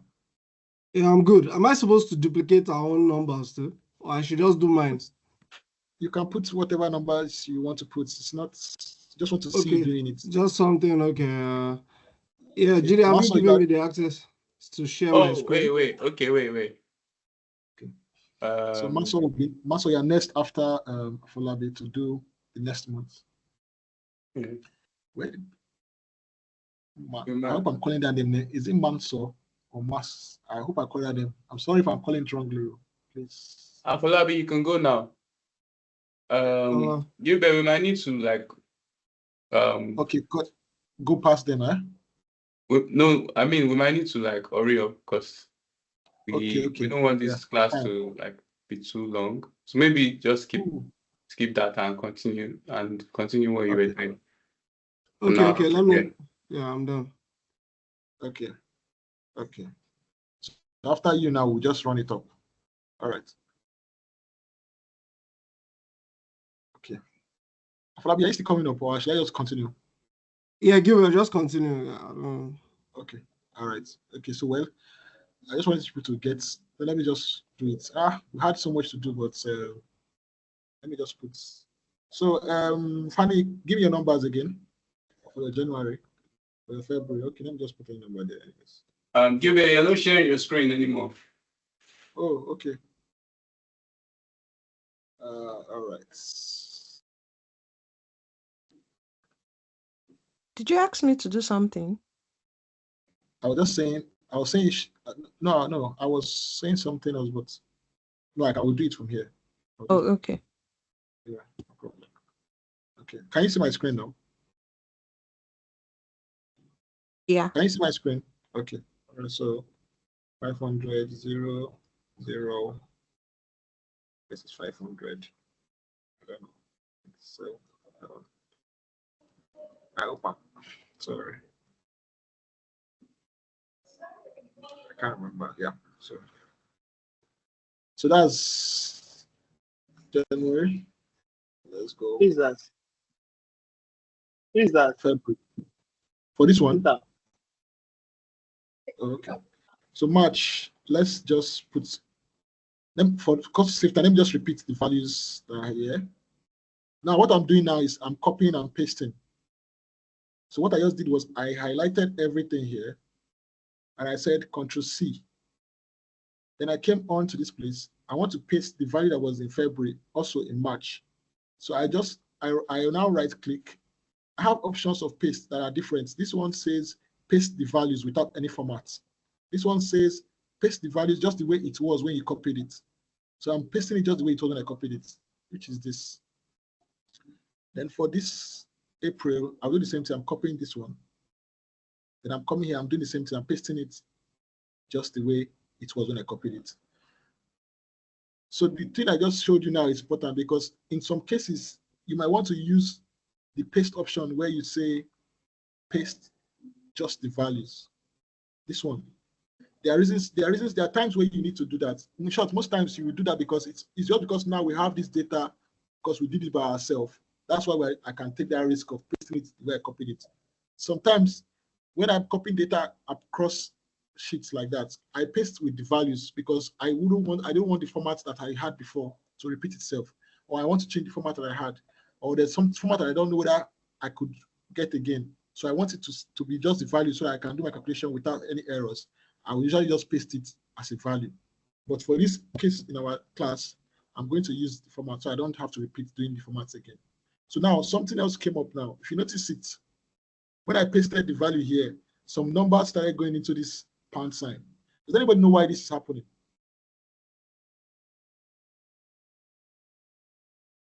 Hello? Can anybody tell me why this thing went to a pound sign? No. Okay. It happened because the numbers. input in it. You didn't put any number there. I think that's because there's no enough space for. Okay.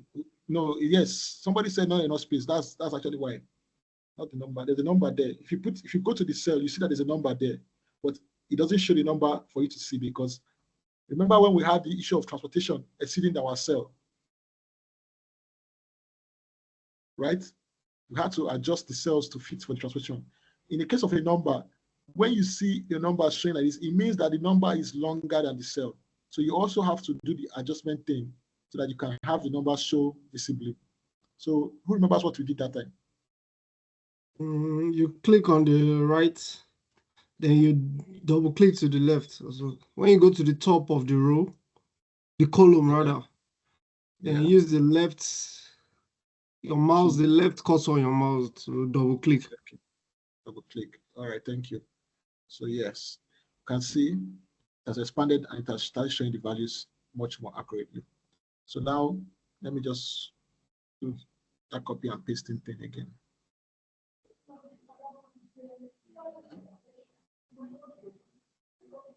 Let me copy and paste this one.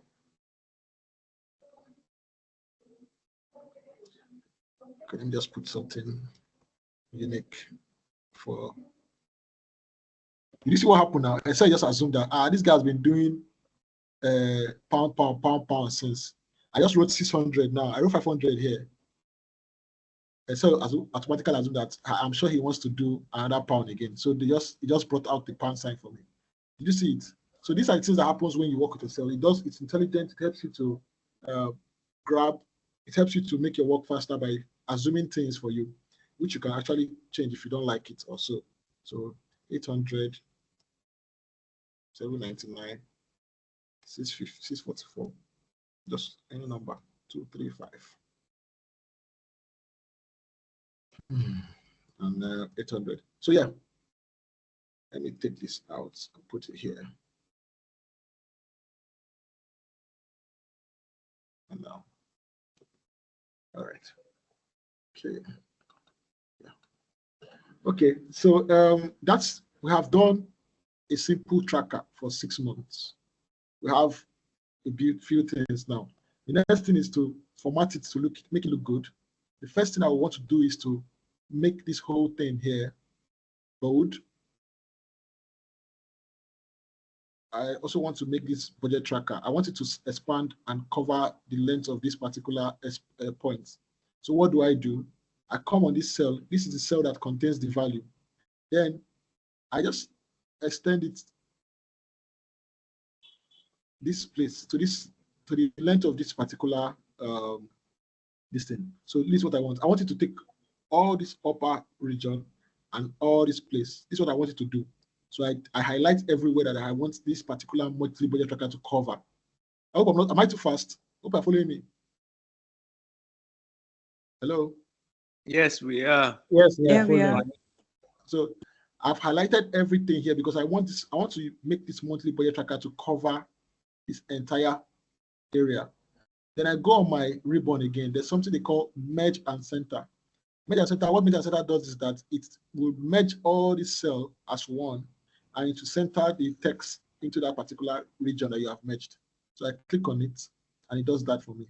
So you see now the monthly budget tracker just covers everywhere here. That's one style of formatting. Now I want to put borders in my table, so I can highlight the entire table.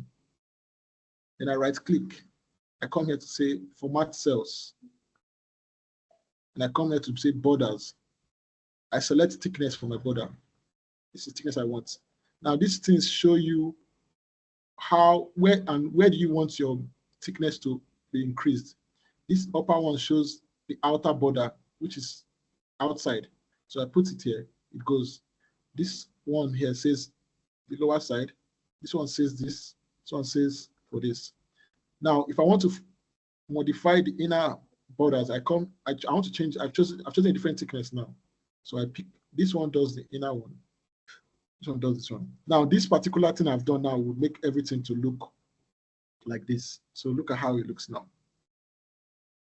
I've done this. That's from this whole thing. So one more thing I want to put a total row under all my bills. So I want to make my multi-budget tracker. I want it to come up a little bit. So I come here, I take it up. This particular option, middle align, will now align the text to be in the middle of that particular range where you have centered your text. Right. Now, next thing we have on our list is to use, let's say, create a formula. So far, we have done data types and we've used Excel interface. Let's create a formula. Which formula? The first formula we'll create in the budget tracker is basically saying summation. We have, in January, we have 10,000 for food, 100,000 for electricity, 45,000 for transportation, 120 for council and all that. If you want to do a formula, if you want to do a calculation in Excel, what you need to start with an equal sign. Then you can start adding what you want to add. You can say you want to add 10,000, which is the first one. You can plus just 100,000. This is not the best way to do it too. I'm only doing that so that I can show you how you can do a calculation. I will explain a better way after this one. Then plus 45,000. Then plus 120. Then plus 720. Then plus 8,000. Plus 100,000. And plus 70K. Now, that gives us this format. So it shows us that we have spent 333,840 pounds in the month of January on our expenses. Now, the problem about this style of calculation I just did is that, take note, if you want to do any calculation, if you want to do any formula in Excel, you must start with your equal to sign. That is what tells Excel that what you're about to do is either a calculation of different magnitude, or you want to use a function to do something for you. But you must start with an equal to sign if you're intending to use a formula in Excel. That's how you tell Excel that I'm about to use a formula here. So now, we have found out that we spent 333,840 pounds in the month of January. But the problem with this is that my numbers, they look quite large compared to the other months. Numbers look quite large. I might have felt like the money I spent on electricity was too high. It wasn't that actual amount I spent. When I checked my receipts, I found out that I only spent 50,000 pounds. So I want to correct that value. I come here, I write here, I say, okay, 50,000 instead of. But do you see that this calculation here didn't change? It's static. It still remained at 333,840 because it's not connected to the values in the tracker. It's static. I had to write them manually by myself. And this is not a good way to calculate. But I've seen many people do calculation like this in Excel, and it just shows that they're not good top users, or they don't use Excel very well. A better way to do formulas in Excel is to use what is called cell referencing. Cell referencing. Now, what do I mean by cell referencing? Every cell in Excel, every cell in an Excel worksheet has a name, or has a name. That's what I call a name. Right now, you can see that my highlight is on this particular cell. If you look up to this side of the screen, this place, they call it name box. It tells you that this particular, your cell, you are currently on cell C13. That says the column C, row 13. That's the name of this particular cell. This particular cell, the name of the cell is C13. So, and every cell in a cell has a name. If you move to another cell, it tells you, okay, you are E17, like that. And you can reference these cells in your formulas. Why do you need to reference? Why do you do that? When you use the cell referencing method, it means that if anything changes in that particular cell, your formula will automatically receive that change. You don't need to go and start changing that particular value in your formula anymore because you are using a cell referencing format. So now we are going to change this our calculation here. So use cell referencing so that when we change our value here, it will reflect. So I'm going to wipe out all this. And I'll start afresh again now. So starting from my food, I come on food, I click on this cell.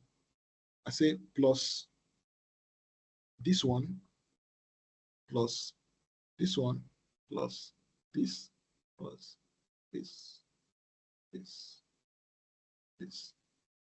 this, and the last one, this. So everything's color coded for you to know where you are in. And I can say enter. Yeah? Yeah, how are you clicking, please? How am I clicking on the cells? Or what?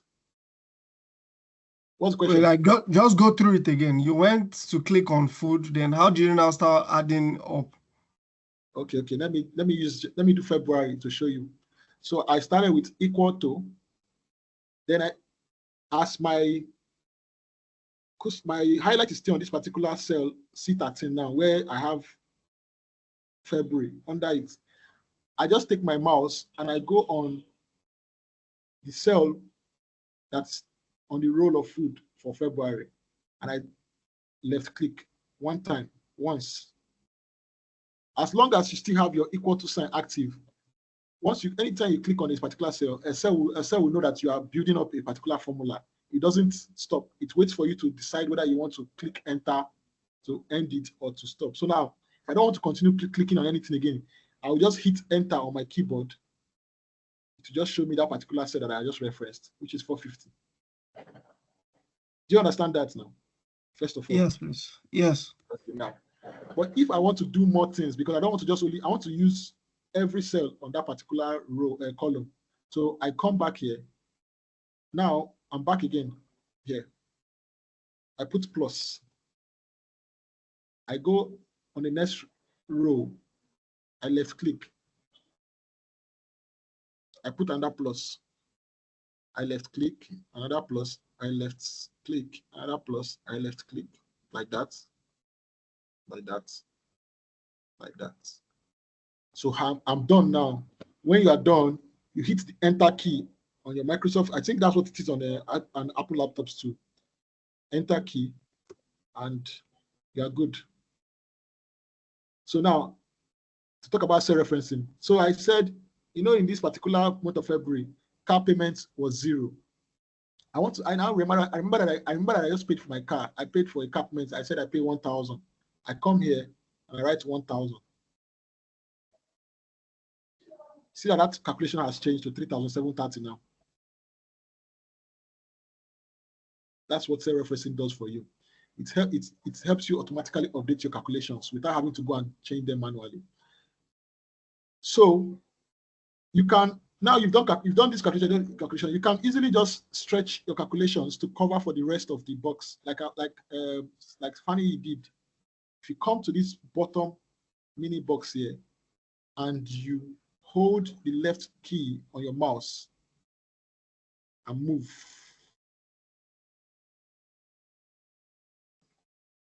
that formula that you have done here repeats itself in the next following boxes.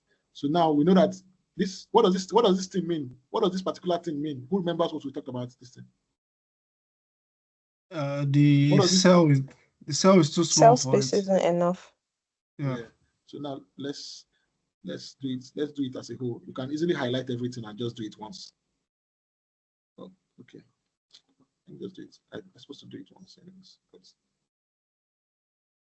So that's shown everything is calculated automatically for you by just drawing it. Excel assumes it takes recognition of how you calculated it here and repeats the same thing for you in the rest of the boxes. So now we have our total sorted out already for us. The next thing we want to do is now we want to do. We have done. So now we have built. We have worked with numerical data. We have worked with numerical data type, dates, and text. A simple tracker has been created. We have done borders and everything. We have calculated. But now we want to improve our formulas here. This style of calculation is not optimal enough. You can do better by using what they call Excel functions. That's the next thing on our agenda. So now you have to understand how to use Excel functions. So now let's talk about Excel functions briefly. Even though, yes, you have gotten what you want to get, but this formula is not optimal, because imagine that I had to pick each cell one by one by one. If I had missed out one cell, my calculation here is going to be wrong.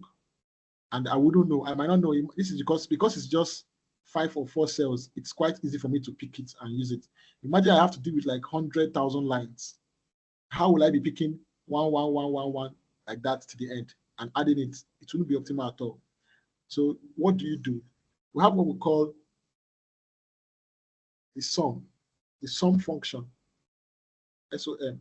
When you are writing when you put an equal to sign, Excel knows that you are trying to create a formula. So when you write text, it tries to anticipate if there's a function that has that particular text that you're writing.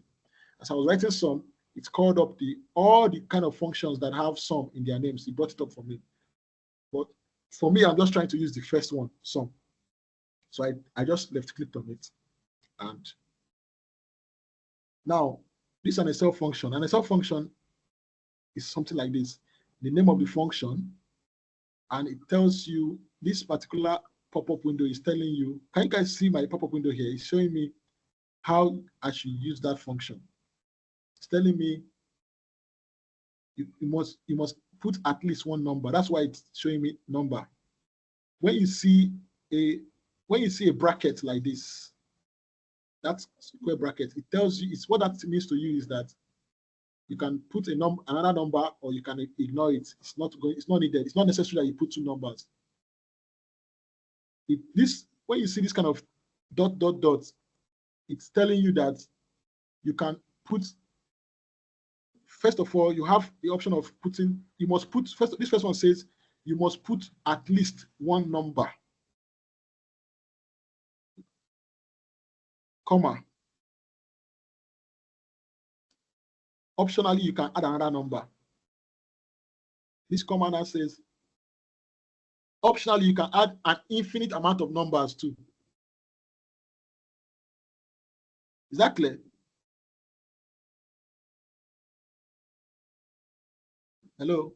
My own sheet is not showing me those additional numbers, additional information on the side. What, are you using a MacBook? No. Did you write some equal brackets open? I put equal sign first, then I put sum.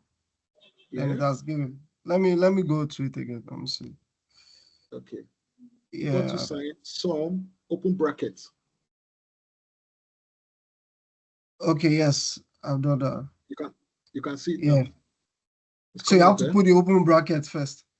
Yes. For it, anytime you want to use a function in Excel, once you've written the function, once you've put the equal to sign, you've written the function name, you must put the open bracket first before it starts showing you whether you have. Yeah, that's how you do. So, does everybody understand it to this point before I go further? Yes. Yeah. Okay. So now we can now start. We have a range. This is a range. Instead of you picking the numbers one by one, actually you can pick numbers like this and say comma, but I don't want, that's not optimal. What I want us to do is use optimal formulas for faster work. So instead of doing that, you just highlight, you pick a range. Let me go back again. So I start again. Sum, open bracket. Remember this last option told you that you can put an infinite amount of numbers. That means you can take any amount of range of numbers that you want to put. We'll add it for you. That's what the formula is telling you. So I want to add everything in this January column. I start from the first line, which is the one for food. I put I left click on it. While still holding my left click button on my mouse, I keep drawing it down. If you look at the sum, you see that it begins to build up something like a range. It puts a semicolon and it starts changing. As I keep drawing down, it changes that second. Are you seeing it? Mm-hmm. Oh, okay, so let me start afresh to see. I'm on the first time. Nothing was there. It only showed B5. The moment I dragged next time to the next line, it had the semicolon, the colon, and the BCs. I kept on dragging. Take note, I'm holding down my left key on my mouse while doing this. I'm dragging, and I drag to where I want to stop. And I release my left key. Now, don't forget, you had an open bracket. You have to close the bracket. So I'm closing my bracket now. My formula is complete. Any questions before I click on the enter? No question. All right, so, and I say enter. Can you see that he has given me the value that I calculated up here too? The same kind of value, but a shorter process. Right? Yeah. Mm-hmm. You wanted to ask something? No. Okay. So it's shorter and more accurate because there's no how you, if you had selected all that range, there's no how you miss out a particular value in that range because everything that falls between B5 to B12 would be picked up and added by the function. And now you can make your life easy by easily coming to this bottom point and dragging it across. It does the calculation for you. See it. So now let's take off this.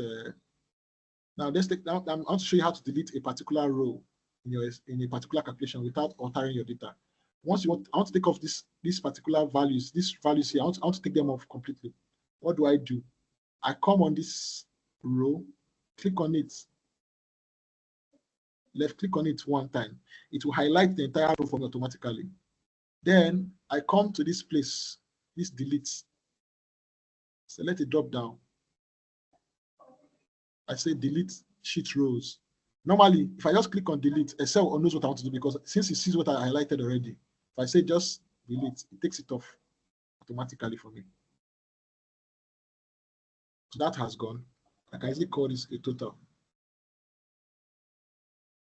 So can we go further? Can I keep going? Yeah, I can keep going. Okay, so bold. So now we've done a simple calculation of the budget tracker. We can now do some other things. We can do some little bit of, we can use some other functions like, we have some simple functions. Let's look for the maximum value that we spent. What was the biggest bill that we paid in January? Max. What was the smallest, what was the least amount we paid in January? Minimum amount. What was the average of our bill? Average. We're already doing some little bit of analysis now on our little budget tracker. So now we want to find out the maximum value that we paid each month. What do we do? Who can tell me how to, who can guess what we can do to find that out?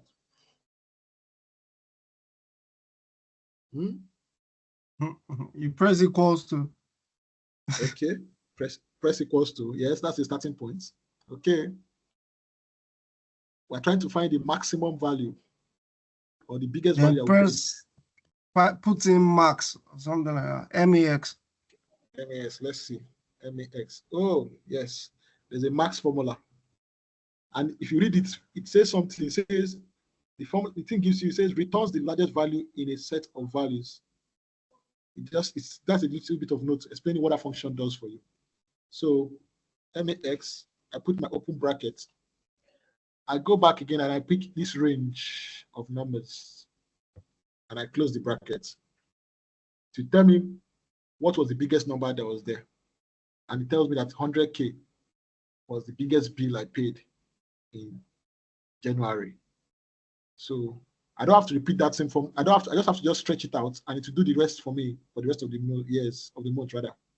So, and I realized that, okay, also in April, I paid 100K too, but in February, I paid only 1,000. Good. So now I want to try and look for the minimum, the smallest amount I paid in the month too. I put equals to minimum. As I press min, I see something like this, MIN. I read what it tells me. It says returns the smallest number in a set of values. Okay. That's what I'm trying. That's what we're looking for, right? I'm looking for the smallest number. So I say, okay, open brackets. I take up that range and I cover my brackets. Tells my smallest value is 120 in January. I stretch it out again. I realize that in some month I didn't even pay anything at all. Then another function again that we have is an average function to find the average expense. Average. So I put average. I see average. Average says returns the average, which is arithmetic mean of its arguments, which can be numbers or names, whatever.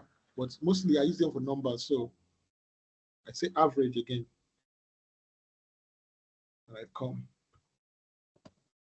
I pick this range of numbers. I close it down. My average expense in January was £35,480. I tried to run it through the entire number of months, and I see that some months my average was like 341, while some months was like 41,000. April was quite high. So we have built a simple tracker that has allowed us to use some of the most commonly used functions in Excel. Does anybody have any question right now? Is there any question? No, from my side, no. No. Okay. I think everybody understands what we have done there. You can actually, if you're asked to build your own, can you build your own template tracker with all this process? Yeah. With Yes. a lot of practice. Okay. Yes, true. With a lot of practice. So we actually had something. If not, because the time has quite gone far. We had a bigger task to do, but I think we should halt it here. At least this has covered. This was where we are trying to get to, but I don't think we'll get there again because that will take much time. But what we have done so far has covered the basics of Excel. It doesn't go beyond this actually. It's just that the more you get advanced, you just keep you keep adding more and more. But yeah. So it's not, but everything still boils down to this. You are going to create trackers and templates all your life as a data analyst. Apart from analyzing data, you have to be able to create your own data collection template for people that you work with, for people that work with you. For if you want to give, like sometimes I create templates in my office. I have the sales team that are in the market selling the product that we make in our company. And some of them don't have access to the company's data infrastructure, but I want them to send me some kind of data. Sometimes one thing I normally do is I normally want them to send me the prices of our competitors' products in the market. We do that in my department. Trade marketing does that. We track competition prices, and there's not really anywhere you can get that data accurately because it's something like a business information that nobody wants to tell you. So you have to actually go to the market and ask these traders. The ones that are willing to answer you will tell you, okay, yes, I bought. So I work with Pearson & Cousins. One of our products that we make is Premier Cool. Premier Cool is one of our products that we make. That's a soap that we make. Pearson & Cousins make it. So the competition for us in that category is Dettol soap and Tetmoso, Septol. In short, mostly all antibacterial bathing soap is a competition to us. So we go to the market. Our sales team members who I create a tracker for them. I try and think about all the possible competitions that we have currently in the market. The ones I've seen, I ask around, the ones that are there. I create a tracker. I send to the team there. I tell them, please, can you help me get the prices of these products in the market right now? So they will begin to fill out the prices into that tracker I sent to them, and they send it back to me. Why do I need that information? That is how we build our price point for our products. That data helps us to know if we're pricing our product way above the market average, or if we're underpricing our product. But there's no other way to get it than to actually go into the market and go and ask.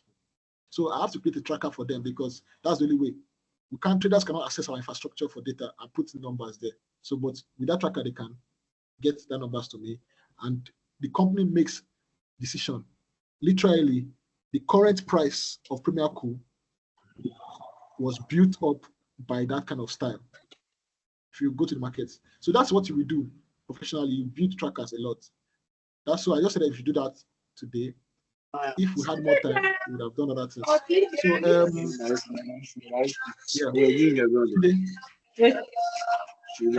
any questions? All right. So when okay, I'd like to ask something. So are we going to get to the point? What's dashboard? Yeah, dashboard because okay.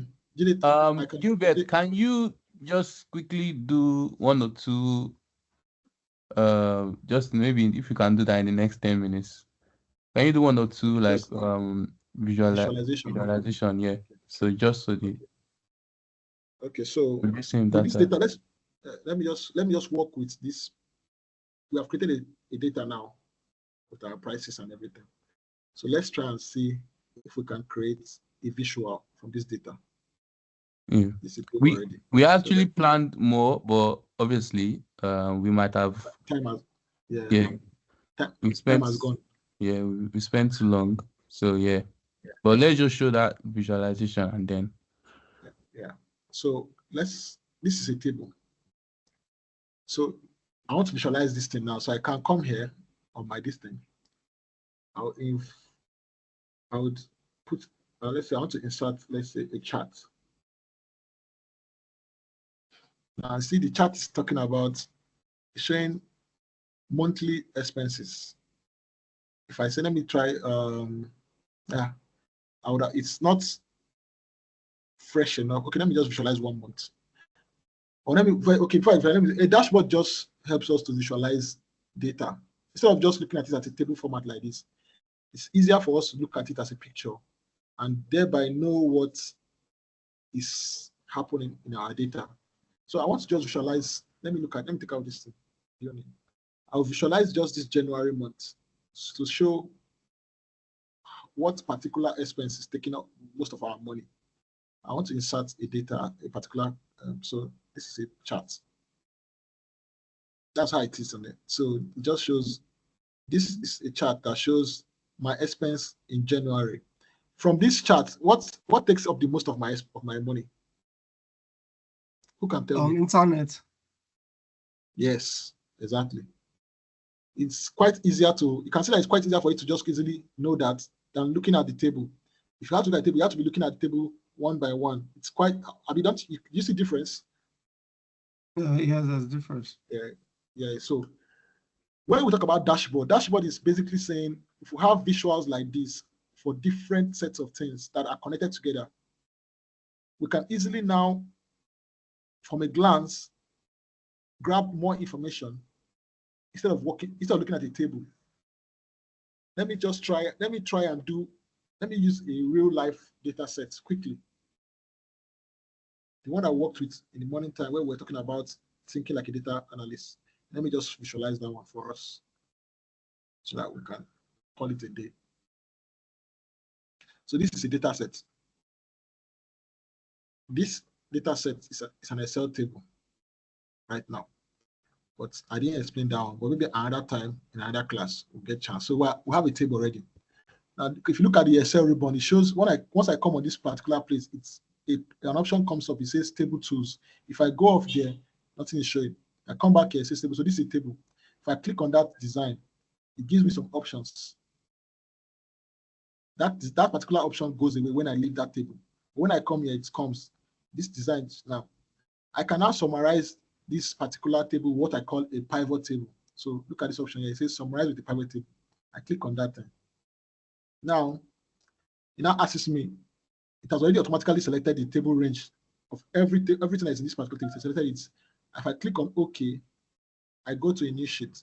Now, if you look at this side of the screen, all those column headers that we had here, this one, date label, manufacturer, brand name, this, that. It has formed as options here in the pivot table fields.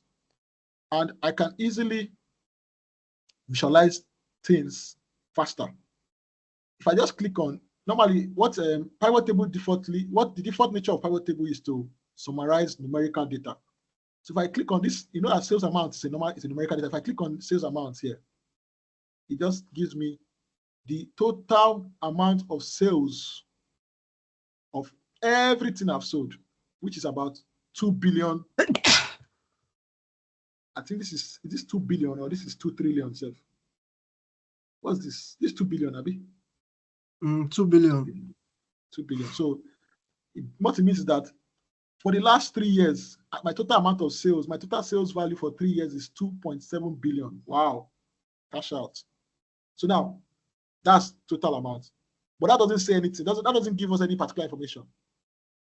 We cannot start doing more things by saying, let's see categories. Can you see that it has now broken down that 2 billion into how that value was generated by category? From here, I can see that audio, camcorders and cameras, cell phones, they all had their different values. This is just one section. Let me not go more than this. So now I've seen sales value by category. I want to visualize this particular thing. This is a pivot table. If you look up here, you see something like pivot table tools. It talks about analyze. I want to analyze this thing. I come here, I pick a chart. The chart tells me this. Sorry, the first thing I'm supposed to have done was to take away these grid lines. Sorry, I didn't do that. So I want to take away all these grid lines. I want it to be a dashboard. So I take away all these grid lines. So I'll just come to I'll come to view, to the view tab here. I'll create grid lines. Those whole things have gone off. It's just plain screen. So now, this is the first thing I'm doing. So now I'm visualizing total sales by category. Let me write it there. Total sales by category.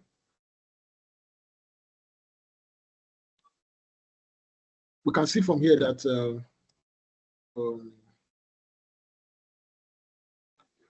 home appliances is a very, very profitable, it's a very, very strong product category, right?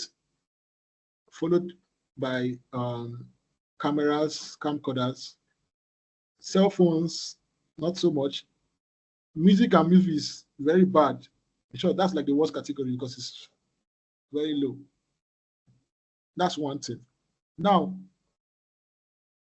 I want to add more values to my to display. I want to see more things. So I can do another pivot table. I don't know. I can't remember the name of this table. Let me just go back there and just start again. I can't remember. I don't remember the name I gave this table. I don't know the name of this table. Let me see. Okay, let me copy the table there. Sorry, I'm moving fast. I just want to show you what dashboard is. I'm supposed to have explained everything I'm doing now before I do them, but I'm just showing you what dashboard is. So now I come here. I want to insert another pivot table. This is a pivot table. This here is a pivot table. I want to insert another one now. I said insert pivot table. I put that table name I just copied. Existing worksheet. See, another pivot table has been created for me. Now, this time around, let's say I want to check sales amount by brand name. So I put the brand names here. I put the sales amount here. So let me format this into money. So, if you notice something, can anybody see something? Does anybody notice something in this thing? In these two tables? What do you notice in these two tables? Does anybody notice anything in these two tables? There's no currency now. The total amount are equal. Exactly. Okay, they are equal, yeah. Yes. So it's basically telling us this is just broken down into how the numbers generated to that total amount. This one was broken down in terms of categories. This one is now broken down in terms of brand names.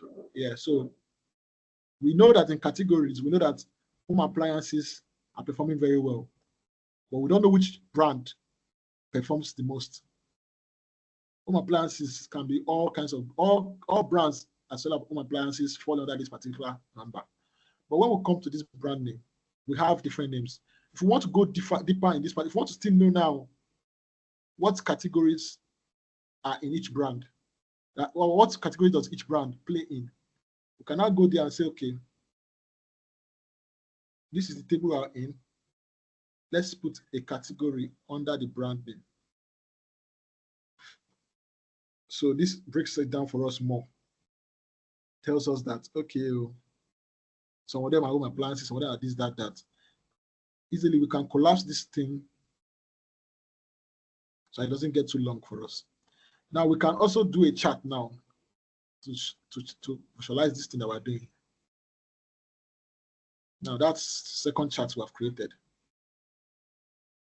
It's another chart created. And this is what this one, I call this a pivot chart. This particular chart I created here is not the same thing with this chart that I did here. This is a normal chart. But this one that I'm doing in this other place now, it's a pivot chart. And you might ask, what is the difference? The difference is that a pivot chart is dynamic. If I move my pivot, if I change my pivot table, if I change something in my pivot table, the chart automatically receives that information. So now look at, if I expand this particular adventure works, the chart expands to fit in that thing that I've just done. It may not be good, but see, it goes back to normal when I close it. Now, I have this whole thing going. I could now add a slicer on this. Let me add a slicer. Yeah. Oh no, what's that? Yeah. Category. Category name. What's this? Yeah. So category name. So let me add a slicer. I will explain what the slicer is. Let me just add it. So this slicer, it's something that you can use to filter what your data is visualizing on the fly. Right now, we're looking at all categories, but I don't want to look at, I want to just look at camera and camcorders. Can you see that the chart changes? Right? The chart changes because it only shows me those brands that are playing in the camera and camcorder category. These are the brands. These are the people that are selling there.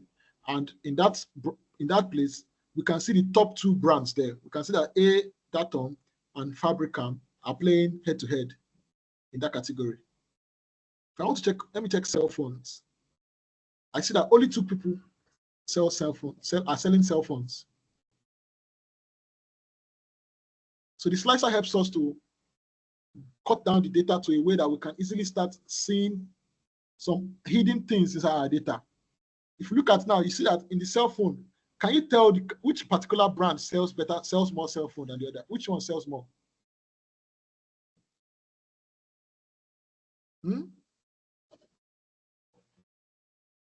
phone company. Nobody's answering. The phone company. But could you have known that by looking at this particular table, this table?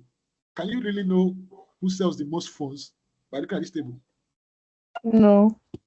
You can't know.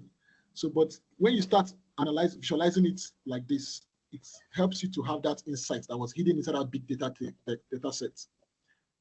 Let's look at games and toys. We are seeing people that are there, home appliances. Oh, more people are playing in that place. But what particular brand sells the most? Litware. Litware. Now we are beginning to uncover information in our data because we are now massaging it. But now this slicer that we're working with is only affecting this particular chart. It's not affecting this particular chart. So you can actually, if you want to now, what now makes it a dashboard is when you now make all your charts to move as you change. So now I can easily come on this. When I click on this slicer, I see something like slicer options here. I come here, I say report connections. I want it to connect this. I want to also connect this particular table to it. So I connect it and I say, okay. So you can see that now once I said home appliances, this particular chart here, before it wasn't changing, but now it has changed. It's showing me that home appliances sold a total of 800 million. That was what it showed me here. While on this particular one, now it's showing me that Litware is the highest selling brand. If I go to camcorder, it changes. The two of them are changing now. This way, although this is a very rudimentary thing, but this way we have built a small dashboard that can easily tell us things from our data by switching our slicers. If we had more time, it would have been much more refined and much more finer, but this is just what a dashboard will look like. A dashboard is something that can easily cut through your data and give you information in a way that you can easily consume it small. How far? I think so. Any questions or definitely? Yes, I have a question. All right. Sorry. I think during the time you were doing you were interpreting into the graph, I had to do something, so I didn't catch that particular one. So I just wanted to ask how you're being able to interpret into the graph. Yes. Okay. So I've done what. So now let me clear out my filters. This is our graph without any master. This graph is telling us this first one. Okay, let me put in it. This is the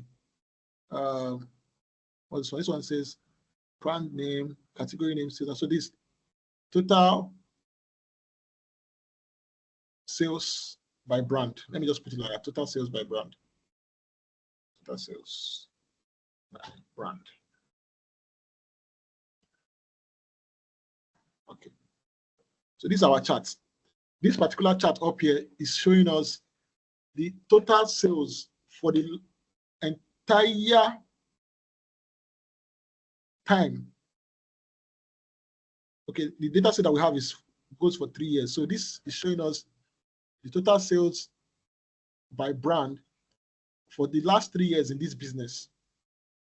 That's what it's showing us right now. Because we're not breaking it down by year. We just have it as a whole. And we know that our data set extends for 3 years. So this is total sales by brand for the last 3 years of our business we're working with. Why the one below it, this chart here now, this is the total sales by category for the last 3 years of the business too. Here we have the brand names. Here we have the category names. We have categories like cell phones, computer, this, that, computer, home appliances. Yeah.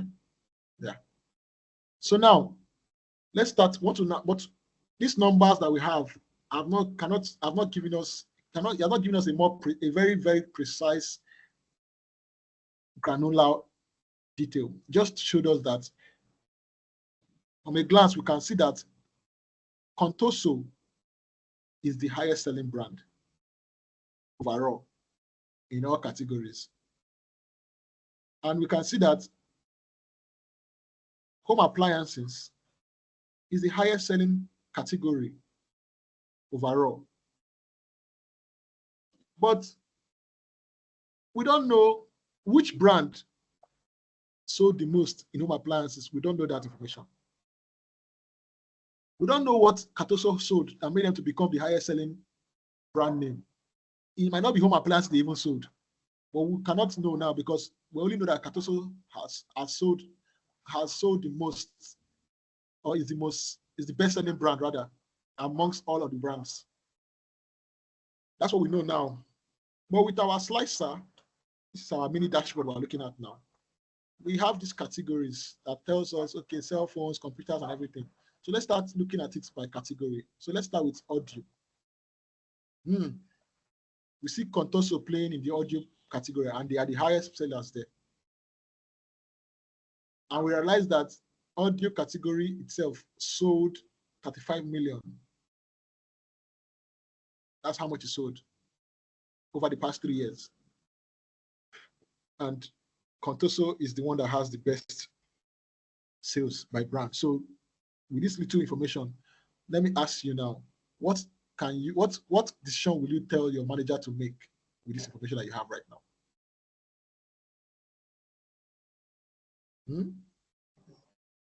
Contoso now. So we should buy more of that brand, right? Yeah, Contoso seems to be a customer favorite. Favorite, yes. So that means in our next inventory stocking, we don't have to waste time buying not win traders product anymore because they don't seem to be appealing to the customers. We don't, Abi, for the audio guys, people that are in the audio sector, they want, all of them want to buy Contoso brand, and none of them wants to buy not win traders or worldwide importers. They're not interested in those particular brands. So that's what we're able to know now. We couldn't have known this before, right? Because that time it didn't give us that granular information. Do you understand? Hello. Yes, please. We understand.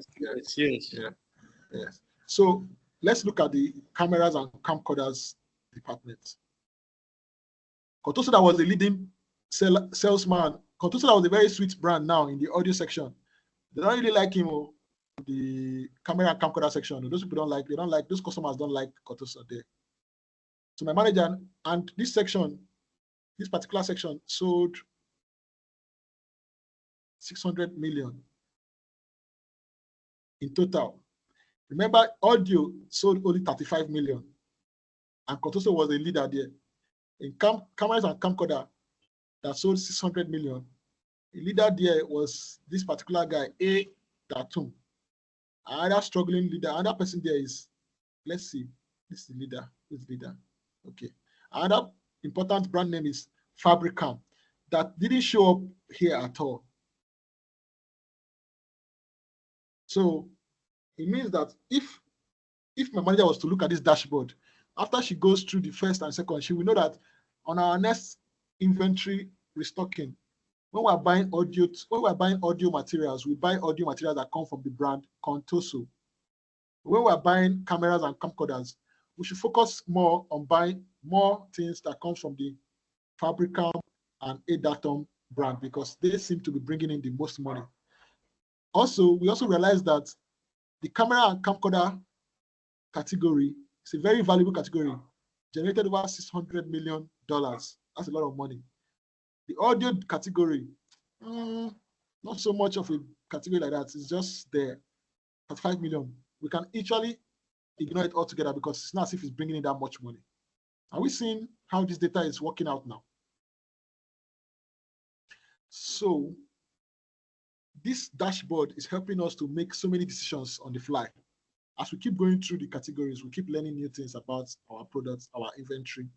We keep learning more and more and more and more and more. Okay. So let's round up in 5 minutes. So yeah, I'm done. Yeah, I can't question. Answer question now. Okay, so this product category field that you created there, how did you happen to get it, please? I missed it. Which one? This one? This one here? This one? Yes. This one. Okay. Yeah. So I have these pivot tables here. I can click on any one I had. I clicked on. I think it was no. I clicked on this one. When I clicked on it, these particular options came up. Then I went to this particular one, product category name, and now I right-clicked on it, and I decided to add it as a slicer. Okay. That's what brought about this. So this is what we call a slicer. Okay. Thank you very much. All right. So yeah. Okay. Thank you. Yeah. Any other questions? Gilbert, just one question, please. Thank you for the information you've given us. But what if you are someone that works with not with numbers, the kind of data you work with are not with numbers, it works with descriptions of things, like you're just trying to so what kind of analysis would you, because I see most of the things here we're talking about numbers, value, figures. So maybe you're talking about how many times this thing happened. It still has to do with number, but you have to tell them that, okay, this is that and that. Okay. So so what kind of, do you like track them over Yeah, a period of track. time? Yeah, over a period of time. Maybe, yeah. Maybe like in a particular sector, maybe in the last 3 months, we've had cases of, like, let's say we've had 10 incidents relating to tires, those kind of things, and just analysis based on incidents. Okay. And yeah. So the first thing is you need to understand the kind of data you are generating from your sector. If let's say it's an insurance company, for instance, and you're tracking how many, or maybe you're working in the maintenance department of your company, and you guys are tracking how many times your machines broke down. The value you're working with there, you know that you are looking at, you are trying to know machine breakdown counts. So that's what will be the label of your column. The column name will be, let me just give you an example. So that I'm working in maintenance department, and we are trying to track how many times our machine breaks down in a week or in the last 3 months. So there's a column. You have to build your data in a way that you can use numbers to track it. So machine breakdown. Let me say machine breakdown. That's the column name, for instance. And once we are using the period, how we're tracking it over a period of time. So we have month 1, month 2, month 3. Now we have formed a simple kind of table. So you have to know how to, that's why I taught you about that tracker, because sometimes, like you just told me now, you may be in a situation where you have to think of your data by yourself and now build your own table from that data you are generating. So that is the idea of being a tracker. So now you have your table. Let's say on month 1, machine broke down 8 times. You write 8 there. And in month 2, it broke down 50 times. You write 50 there. And in month 3, it broke down 0 times. So you write 0 there. Can you see that you have formed something that you can actually visualize? Yes. So now let's say you have different machines, like maybe you have Meccano, you have Sumek, and you are still tracking it monthly. So now that's another variable. So because we didn't actually, this thing you asked me, if we had more time, we would have talked about how to understand how to, but let me just tell you. So now another variable is you have different brand names that you're tracking. So, and they all will have to experience breakdowns in, let's say, a month. So you have to now look at, okay, month 1, this is the data, machine breakdown, machine name. So another thing that you have to put in your variable now. So it's Sumek.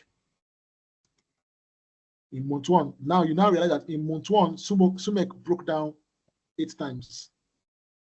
If another machine was to break down in that month 1 again, you will repeat month 1. If it broke down 3 times, you write 3 there. If it was Meccano, write Meccano. Okay. Yeah. That's how you start building your table around what you're tracking. So you have to identify what. So this thing that you're asking me now, actually, they call it, it's what they call. So I will send the slide to Jide. Maybe he will share it to you guys. You can read about it. It's what they call tidy data. So when you follow that tidy data format, it will help you to know how to build your table that helps you to visualize the data very well. That's what they call tidy data. It helps you, teaches you. Let me show you. Let me just show you the slide here before we close for today. So tidy data. Yeah. So there's a guy they call Handley Wickman. He came up and said there should be a way to design data for it to be easily visualized and analyzed. Each variable forms a column. So each variable forms a column. The first thing was, if you remember what we just did in your machine example now, our variable here is different names of machines. So instead of saying one column for Sumek, one column for Meccano, one column for what generations that you're trying to track, we'll just think of a general name for those kind of things. Machine name, right? That's the variable. Then we'll now start putting the names, Sumek, Meccano. Here we have dates. That's the general name for, or let's say months. month name. That's the general name for that column. So every month, instead of you to start writing month 1, month 2 as a column, all months fall under month's name, whether they are month 1 or month 2 or month 3, whatever month they are. Then are you getting that? While building a tidy data, that's how you build that tidy data. So that's the thing that you're trying to know. The next thing says each observation forms a row. So we come back here. If you look at our data again, what's an observation? In month 1, machine broke down 8 times. Sumek, this is an observation. So we can easily say now from this row, Sumek machine broke down 8 times in month 1. This is a complete observation. It has formed a row like this. Do you understand? Yeah. So that's the second option. Then in the third one, they have the third one that says tidy data is each type of observation unit forms a table. Now, exactly what we are doing here. What are we observing in this whole? What are we trying to observe in this whole thing? The number of times machine breakdown in a month. In a month. Okay, so number of times let's say number of times our several generators break down.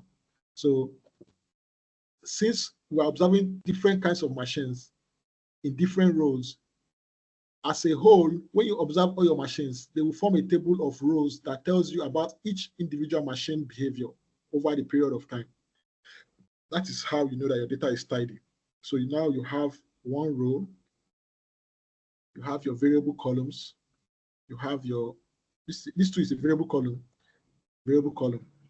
and all together they form a table. Is that clear enough? Well, it's very okay. This one looks clean now, but before it gets clean, there are so many narratives, because now in month 1, okay, let's say in a week now, Meccano had a breakdown 5 times, but first day in that week, maybe it had a breakdown due to low oil. It had a breakdown due to the fan blade already worn out. It had a breakdown due to, so like those are the kind of things you have to be putting before you even clean up the data, because you are tracking it before you get over a period of time. You have to track it to see what is there. Then maybe over 1 month you'll be able to know that okay, this has happened, this has happened, this has happened, this has happened for this Meccano. Then you get what I'm saying. So it's it applies to. It's something called granularity. Now, I was just looking at it simplified way. If you have to deal with more variables under just one machine, then that machine has to become a table of its own, where you can now say something like, this table is only for Meccano's challenges. Okay, yeah, that sounds good. Then you now start creating variable columns where you say maybe comments for why it broke down is going to tell you today fan blade, but that depends on the kind of data you're generating. That's why I said most time you spend more time looking at your data, because that's your data will really tell you how to treat it. When you've consumed it, you now begin to understand it. But yeah, I understand that. That's a nice contribution to the conversation too. Yeah, it's all good. All right, Gilbert. Thank you. Yeah. Thanks, guys. We've taken so much of your time today, but thank you for joining. Thank you for staying till the end. So thank you and have a great day.